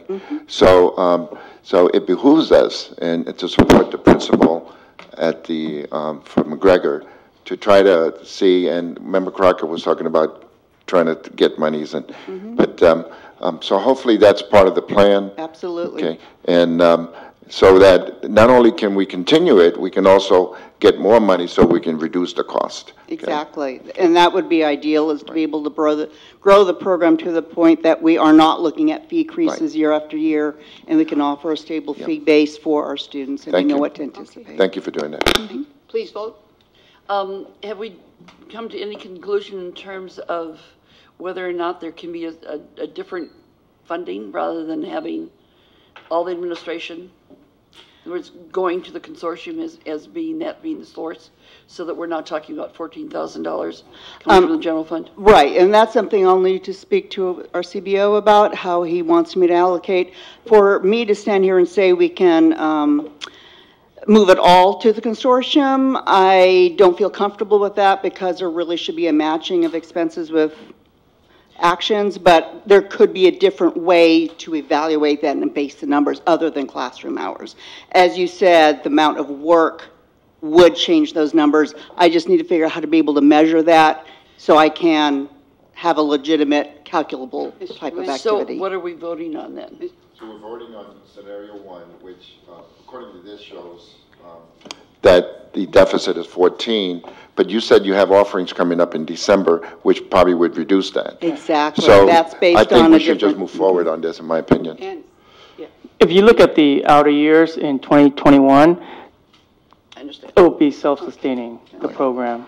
Yeah, and the board did give about 2 years' notice that we would stop our $100,000 a year funding, and so there's been time to plan, and I'm glad it's coming forward now, even though it's a little late, and we're ending up again having to take money out of the general fund, and hopefully before the end of the year that 14,000. Oh, absolutely. I'll be looking at this in the next week or so. Okay, absolutely. Great. Please vote.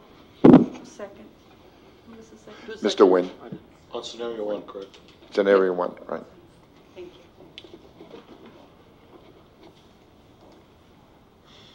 4 ayes, thank you. Thank you. Thank you. Ms. Crocker is going to...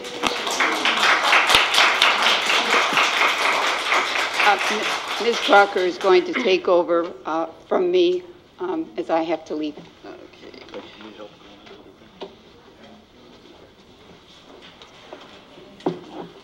We're going to finish 12 first and then go back to 10, right? We need to move quickly because I'm basically almost done, if that's possible. This is not. Yeah, California, that's not... So yeah, we've done this. I'll get someone to give me a ride home.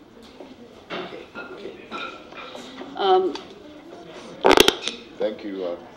Give a chance for people to clear. Thank you, Nancy. Ms. Thomas needs to leave to make sure she is comfortable. Surgery just happened, what, 5 days ago? 6 days. 6 days. So I thank you very much for coming. The 12.5 compliance with Hetch Hetchy at Birch Grove Primary. Right. The next item, 12.5. Right. I'll speak on that. Since 1966, the San Francisco Public Utility Commission has allowed Birch Grove Primary to use the land without charge.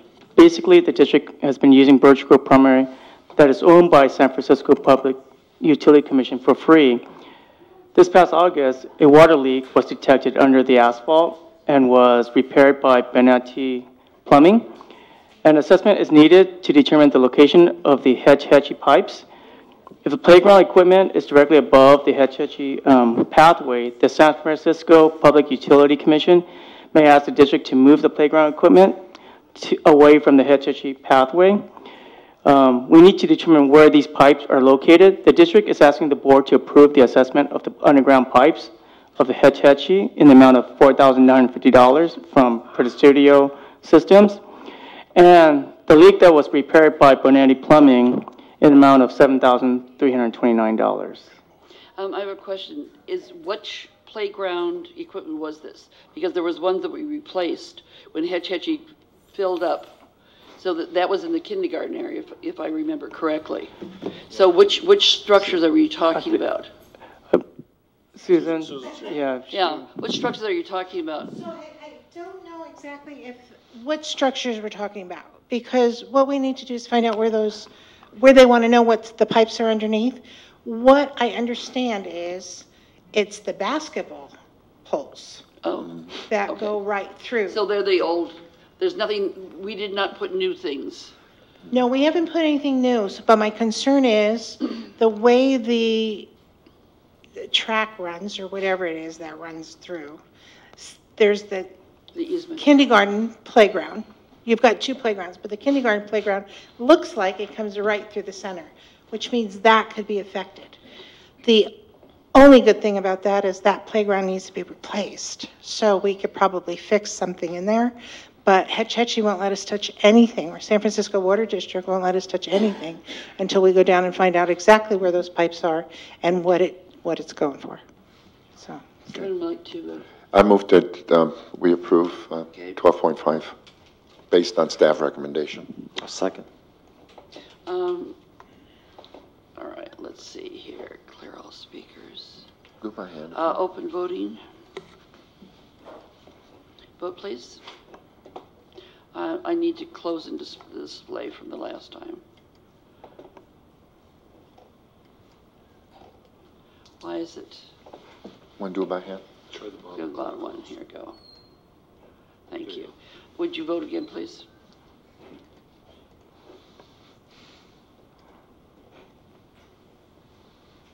Oh, Jan Crocker, I'm sorry. I should be voting over here.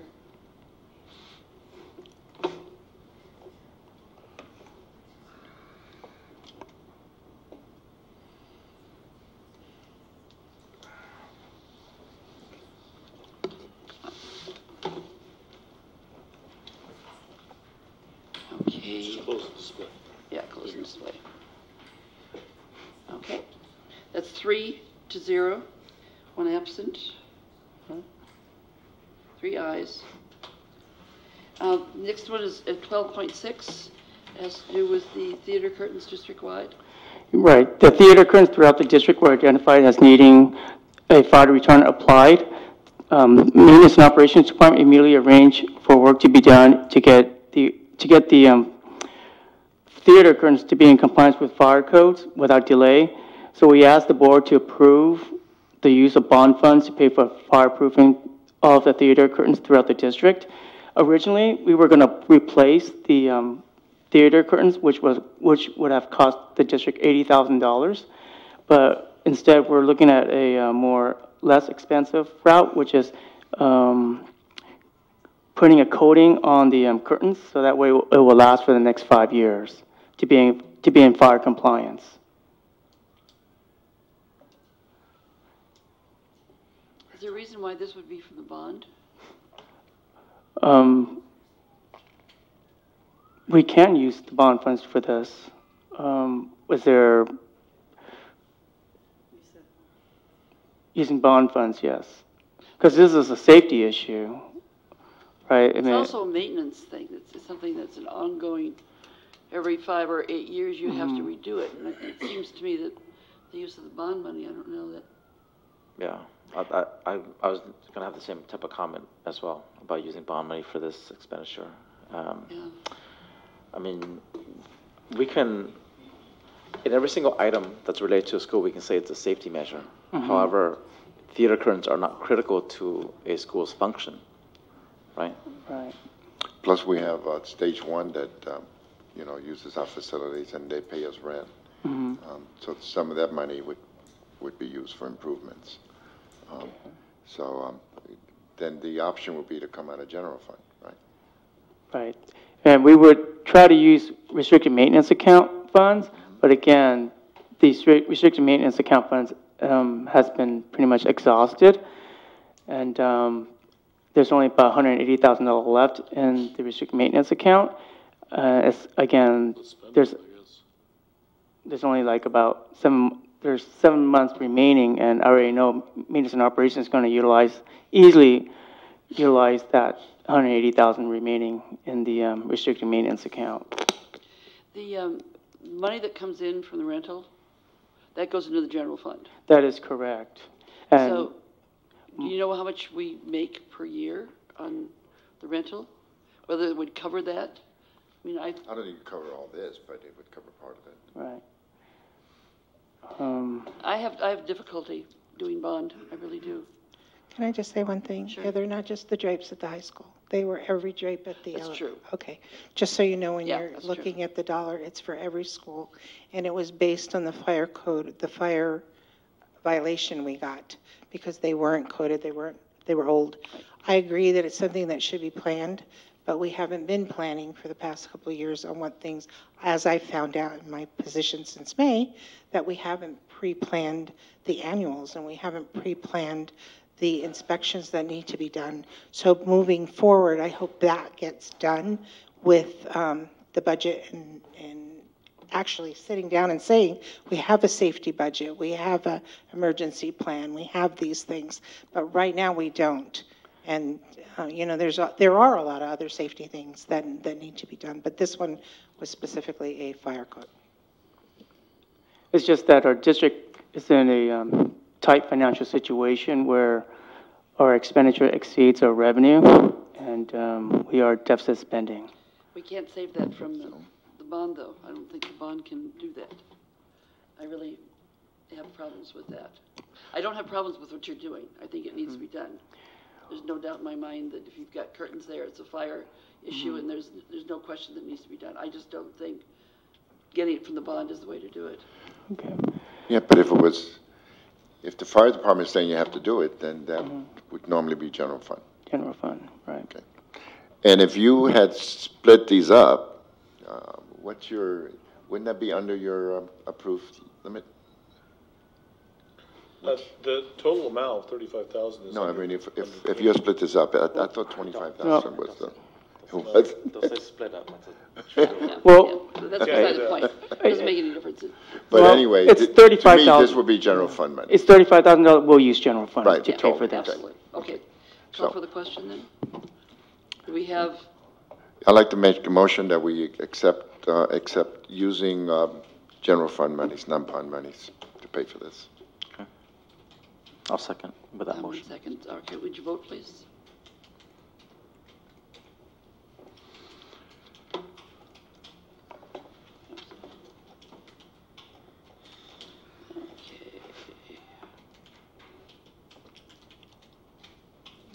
It's 3-0, 1 absence. 12.7, resolution number 2126, Newark Unified School District in support of the Bay Area United Against Hate Week, rather. So we just approve the resolution, then we read it real quick? Mm-hmm. Okay, I'd like to approve the resolution. Can I make a comment on this? Yeah, before, you want to approve it first, and then before we read it, you can make your motion. It's up to you. Do what you want. Should maybe clarity. What happens if, I know we have a 3 quorum, right? I'm sorry. I know we have a 3-person quorum Right. at the moment. If there's an abstention, does it pass? It doesn't count. We have to have 3 to pass. Right. I mean, I'd hate for this to die, but my opinion on this, I mean, the message is great. I'm not disagreeing with the message, the zeitgeist, et cetera. I think the timing of the week is unfortunate, being November 11th through the 18th, especially on Veterans Day, and knowing that schools will observe and celebrate Veterans Day on the 12th. And so that's basically 2 days out of the week now that we're kind of redirecting our focus and doing this. I know cities, around the Bay Area are kind of participating in this. Yeah, they're all doing it, right. They're doing it.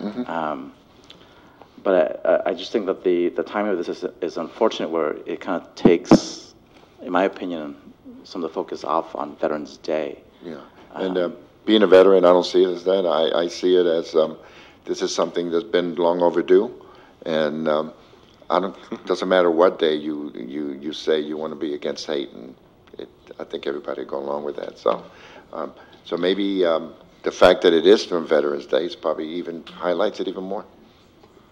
I see it the other way. I think that if we try to eliminate conflicts, I think there's a special day for everything. Every day has got something special, maybe 3 things. So I think that if we feel that this is true, I don't see where it would get in the way of.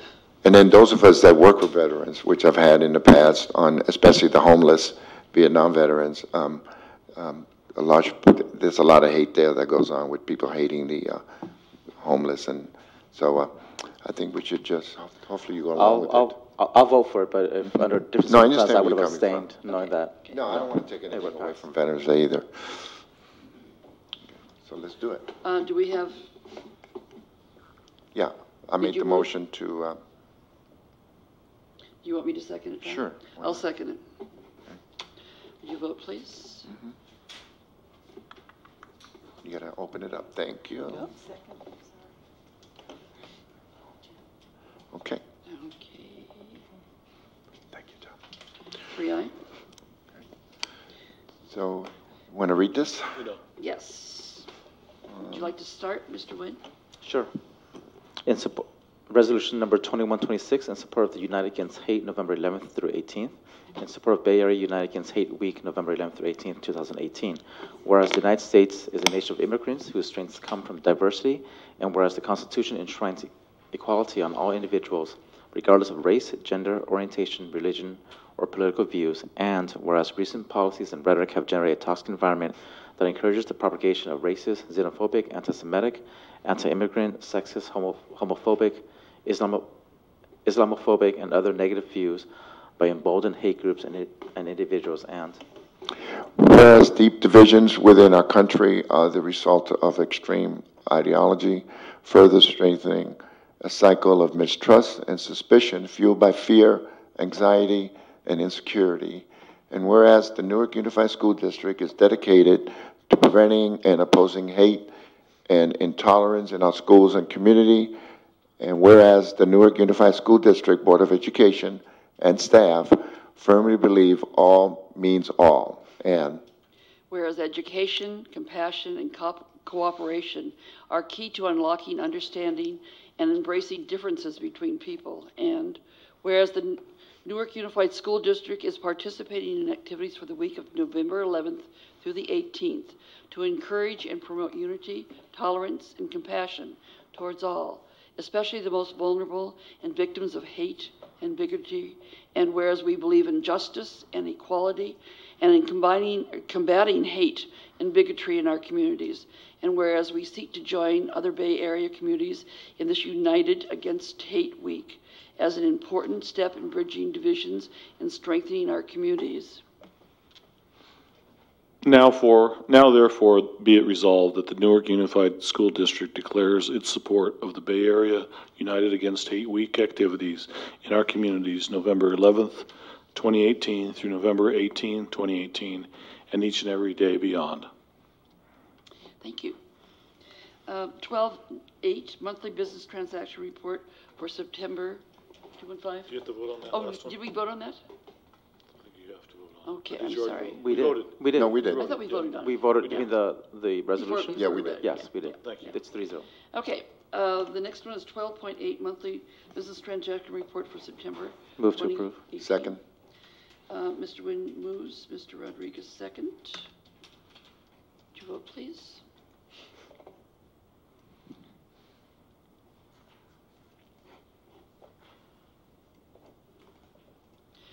Alrighty. The ayes have it, excuse me. The ayes have it, 3-0. 12.9, donations report. Move to approve. Second. Mr. Nguyen and Mr. Rodriguez. Would you vote, please?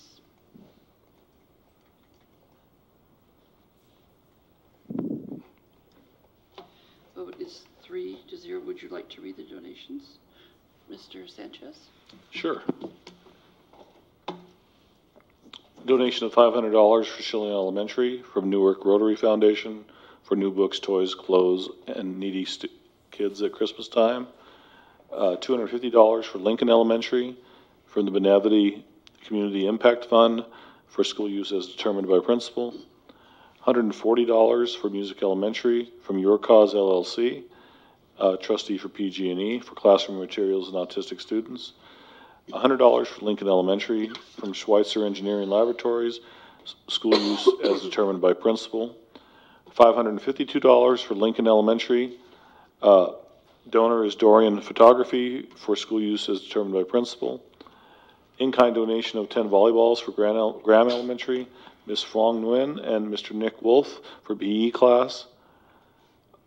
In-kind donation of 6 boxes of books for Snow Elementary, from donor Zella Hernandez for Miss Sherry Heskett's class. In-kind donation of office supplies for Newark Memorial High School from donors Choose for Spanish class per Mrs. Jessica Ochoa. $197.52 for Graham Elementary School. GPS, Graham parents and staff for flags to celebrate attendance. In-kind donation of 2 $50 gift cards and 27 pumpkins for Graham Elementary from Safeway, Carrie Lar, manager. Gift cards for the 6th grade pasta night, pumpkins for winning class of monthly attendance completion. Donation of $494 for Music Elementary from Philanthropic Ventures Foundation for classroom materials for autistic students. $500 donation for Snow Elementary, Optimist Club of Newark for the 6th grade base learning garden. In-kind donation of 2 laptops for Newark Memorial High School from donors Choose for the English department per Mr. Grant Ewing. In-kind donation of books for Newark Memorial High School from donors Choose for Puente Book Clubs per Marcus Landon. Total of $2,733.58. Thank you very much. That's a total of $2,733, which is a good way for the community to support. We thank all the people that have done so. We now are going back to the staff reports, 10.1. Do we have a report from our chief financial or business official? Can we hold that to next time? What? Can we hold that to next time? Yeah, You want to hold it to next time? Well, there is one on the dashboard we do have to do tonight, or we missed the deadline, so that's the Okay. only one I would recommend. Okay. All right, then we have. But it has to be. We have a speaker from the audience that would like to speak to that. Ms. Parks?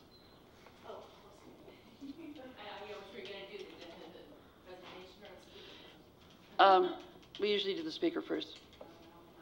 I know.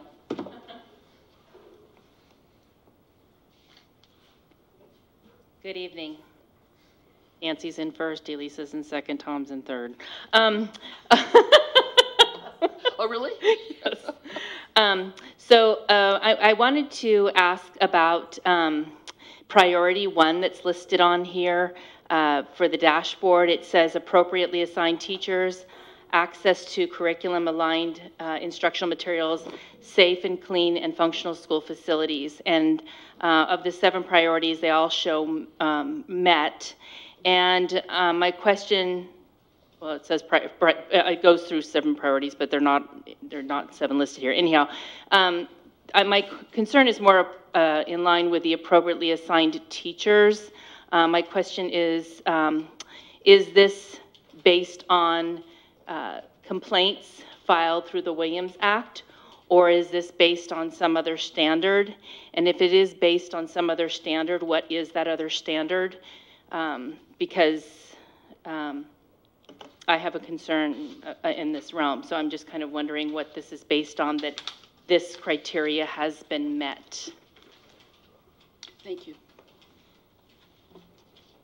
Will it be addressed tonight, or? We have a presentation.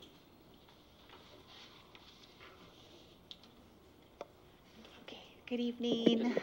Thank you so much for allowing me to present tonight. I am unfortunately on a state deadline. I'm required to submit our findings November 16th, and part of the requirement of the state is that I report the findings to the Board of Education on a regular scheduled meeting. So I know it's a special night, so I'll try to go very quickly. I want to be really clear that I'm not reporting on the dashboard tonight. This is the local indicator section that we're required to submit to the state so that we can get our dashboard in December. So I just want to show just a couple of what the priorities are, what we're required to report on. So we're required to report on priority 1, which are basic conditions of school. Priority 2, implementation of state standards, which is basically all of these priorities right now are a self-reflection tool. We have not received a rubric from the state. So it's really, the state has asked us to have some sort of capture the data in some way, measure the data, and report the results. We're still awaiting from the state to give more specific direction around specific rubricing. But I'll speak a little bit more to that in the next slides. Priority 2, implementation of state standard. 3, parent involvement or parent engagement, which is also in our LCAP. Priority 6, school climate, which we measure that through our California Healthy Kids Survey that we administer every 2 years. And then priority 7 is actually a brand new local indicator. It's broad course of study that we need to report on. So I'll share a little bit about that. Just to kind of give you a quick snapshot. This is, I received this from Alameda County, just to give you a snapshot of kind of where we rank against other school districts. We were able to submit our local indicators in time last year, so we were able to have rating of met on our dashboard. Unfortunately, not all counterparts in our county were able to do that. So it just kind of gives you a quick snapshot of what other school districts are using to measure their indicators, and it falls in line with the data that we collect as well is very similar. So Williams Act in number 1, parent engagement, or either district surveys or West Ed surveys, which were in line with the data that we collect. Also using self-reflection tool, as well as the California Healthy Kids Survey. So just, I know sometimes it's a question like, what are other districts using to measure their local indicators, and just to show that we're in line with what our colleagues are using. So I just give you a quick picture. We haven't seen the dashboard in a while. This is what it looked like last year. This is what it's gonna look kind of again. There are some improvements, and I'll bring that to you in January. I'll do a full presentation on the complete dashboard that will include our chronic absentee reporting, which is new this year, as well as our academic indicators. We'll look at our English learner population. That all is given to us by the state based on our testing and our reporting through CBETS. And then our college career readiness, all that will be part of the complete package. That little red box on the bottom is the local indicators. Last year we had 4. We had priority 1, priority 2, 3, and 6. And in all those indicators, based on the tools that we used, we had a MET rating. And then this year we will have 5 local indicators. So just who I speak to in terms of collecting the information for the findings is not a one-man show. It's definitely a collaborative effort between multiple departments through our district office. So priority 1, I receive reports from HR regarding teacher appropriate assignments, from our MOT regarding facilities, and then also via county on Williams Act letters and confirmation that we provided appropriate materials and access to curriculum for all our students. I don't know, Ms. Saavedra, did you want to speak to the report I get? I know there was a question from the public. I don't know if you're comfortable speaking toward, there's the report that you gave, the report that you gave me. I'm not understanding the question, but I think it refers back to how to... Misassignments, yeah. Right, and currently we do not have any misassignments. Yeah. And then priority 2, we use a Ed Services collection tool. So basically Ed Services comes together and it's a rubric you'll see from last time of like where we are in implementing the various standards, where we are in implementing NGSS, ELA, math, so all the Common Core state standards. And so we would do a rating scale in terms of like where we were in implementation. And I'm happy to report that we are seeing some movement in our implementation, especially of NGSS science standards. And then we are still in our exploration phase of our social sciences standard. So I think it's also important to note that when we put MET, it doesn't mean that we're saying that we've accomplished it or that we're done. Really, a rating of MET is saying that we are collecting data, we're monitoring it, and we're putting goals in place in order to fulfill our continuous improvement work that we're doing, as well as make sure that we're continuing to provide the best possible programs that we can. And that data also is used to inform our LCAP goals. So that's information that we share with our LCAP advisory team. So if they see an area where, you know what, yes, we met, but there's definitely more work that we can be doing in that area, then that's going to be part of the recommendations that we give to LCAP advisory committee to make goals that are aligned to that. In priority 3, we use the California Healthy Kids Survey. We also get parent feedback from our LCAP advisory committee and our DLAC surveys. Last year we conducted a math adoption parent survey to give feedback regarding our adoption process. And then most recently we're collecting fall parent survey data, and I'm collecting all that information right now regarding how parents feel that their voice is being heard and do they feel that they're involved in making decisions, and then also just access to educational parent workshops or programs and getting feedback from that. And that will be part of the report as well. So far it's been very positive, but I just want to keep the survey open a little bit longer to make sure we're capturing as many voices as possible. But I will report on that specific feedback once I get a capture of everything, but it's been very favorable. And then priority 6, we look at our California Healthy Kids Survey in 5th, 7th, 9th, and 11th grade, and that data was it's shared with our leadership team, and they also share that with I've asked that they take that back to their site councils to help them with their school climate goals. So that's an area that we're looking closely in their questions like, do kids feel like they have a caring adult at school? Do they feel like there's high expectations and high standards for them?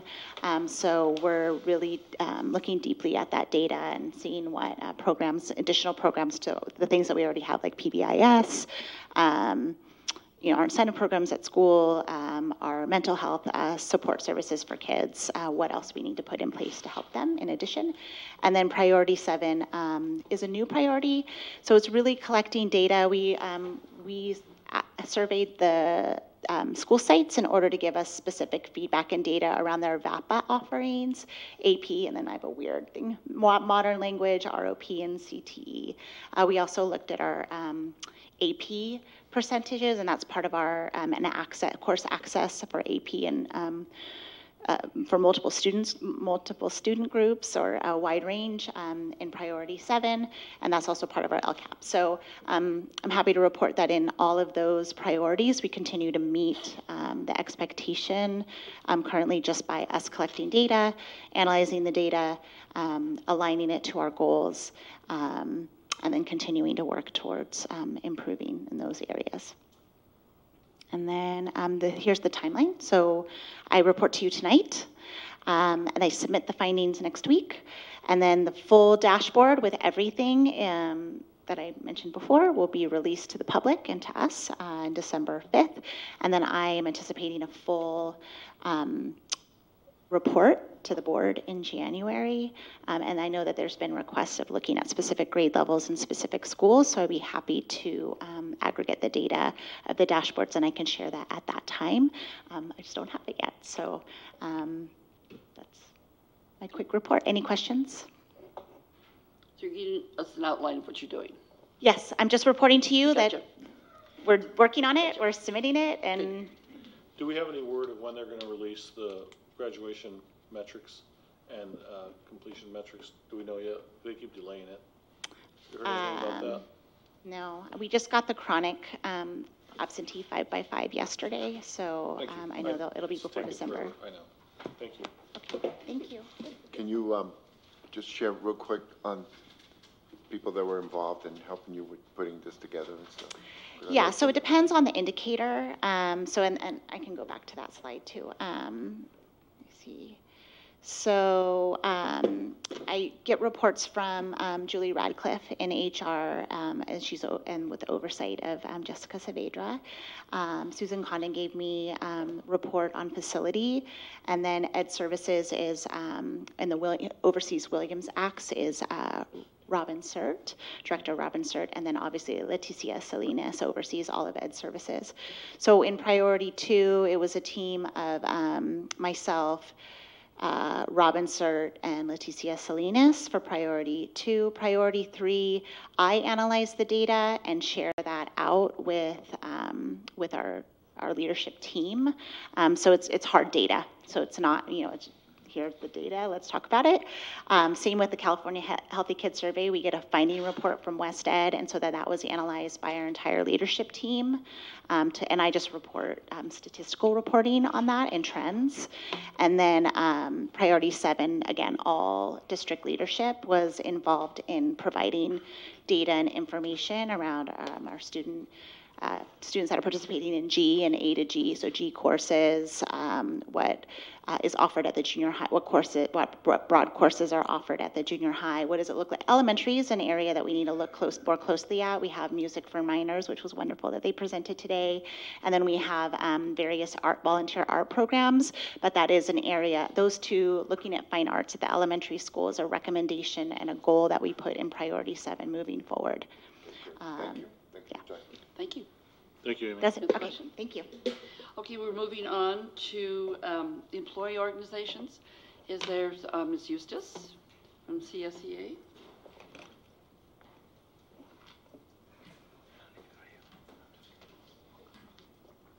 Hello again.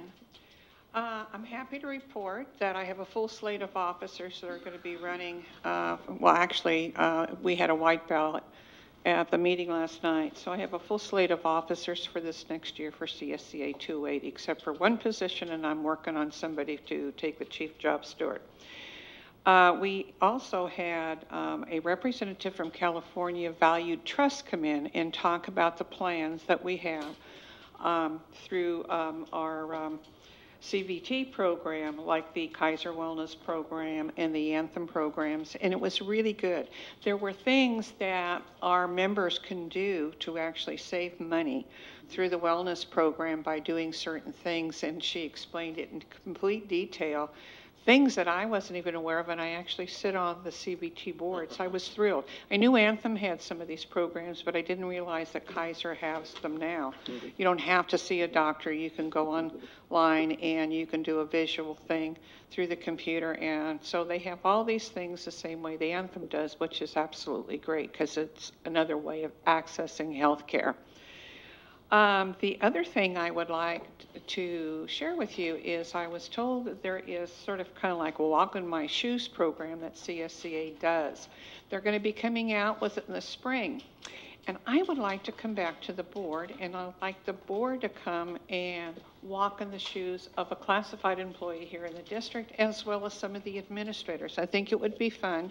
I think we would have a better understanding of each other and know what everybody does, a much better understanding. And so I'm going to be bringing that back to you probably in the spring when it's available.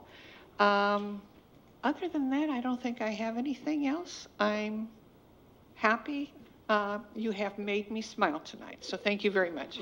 Thank you, Ms. Eustace. Is there anyone here from NTA that would like to speak? Anyone from NUMA? Okay, next is the consent agenda. Personnel items. Move to approve. Second. Mr. Nguyen moves to approve. Mr. Rodriguez, second. Open the voting. Vote, please.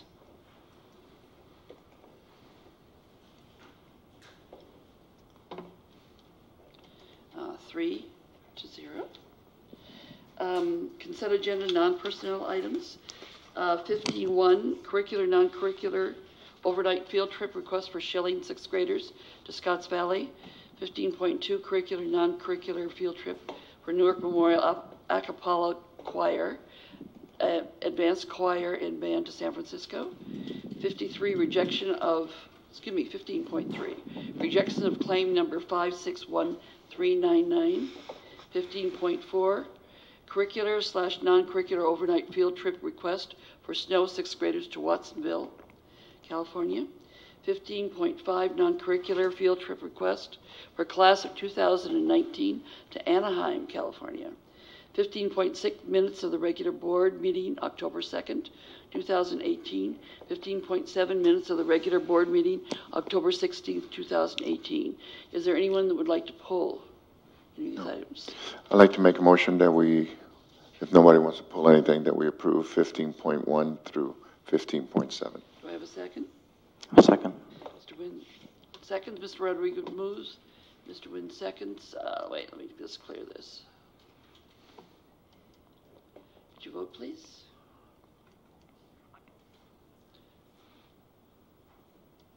Vote is 3-0 in favor.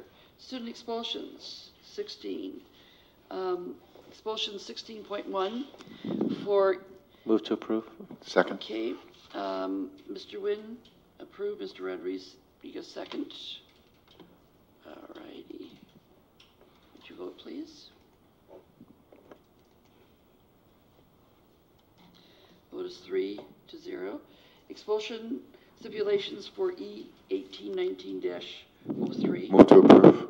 Mr. Rodriguez moves. Mr. Nguyen, second.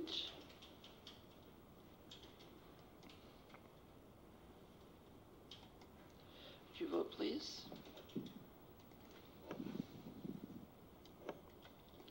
Three to 0. Expulsion stipulations for E 1819-04. Move to approve. Second. Mr. Nguyen moved. Mr. Rodriguez second. Would you vote, please? 3-0. We now have committee reports, announcements, requests, debrief, and discussion. Mr. Nguyen, do you have anything you'd like to say? No, thank you. Nothing from Mr. Nguyen. Mr. Rodriguez? No, nothing. I'm just thankful that all the young people that we encouraged for the last 15, 20 years. I know Mr. Nguyen was at the high school for a while and encouraging our young people to get out and vote and everything. Let's hope it happens. That's worked out. And that trip to Watsonville, I think I'm going to go because pick some artichoke or whatever. And I have nothing to add. So superintendents, closing comments? I would just add that I was invited to appear on Univision this morning to discuss what is some of the good work that's going on with the Promotores program and some of our mental health work we're doing with our Spanish-speaking community. So that was a positive for our district and the work that the Promotores program and mental health team is doing here in Newark. That's it. All right. Any other comments? We're now adjourned. at 9:45.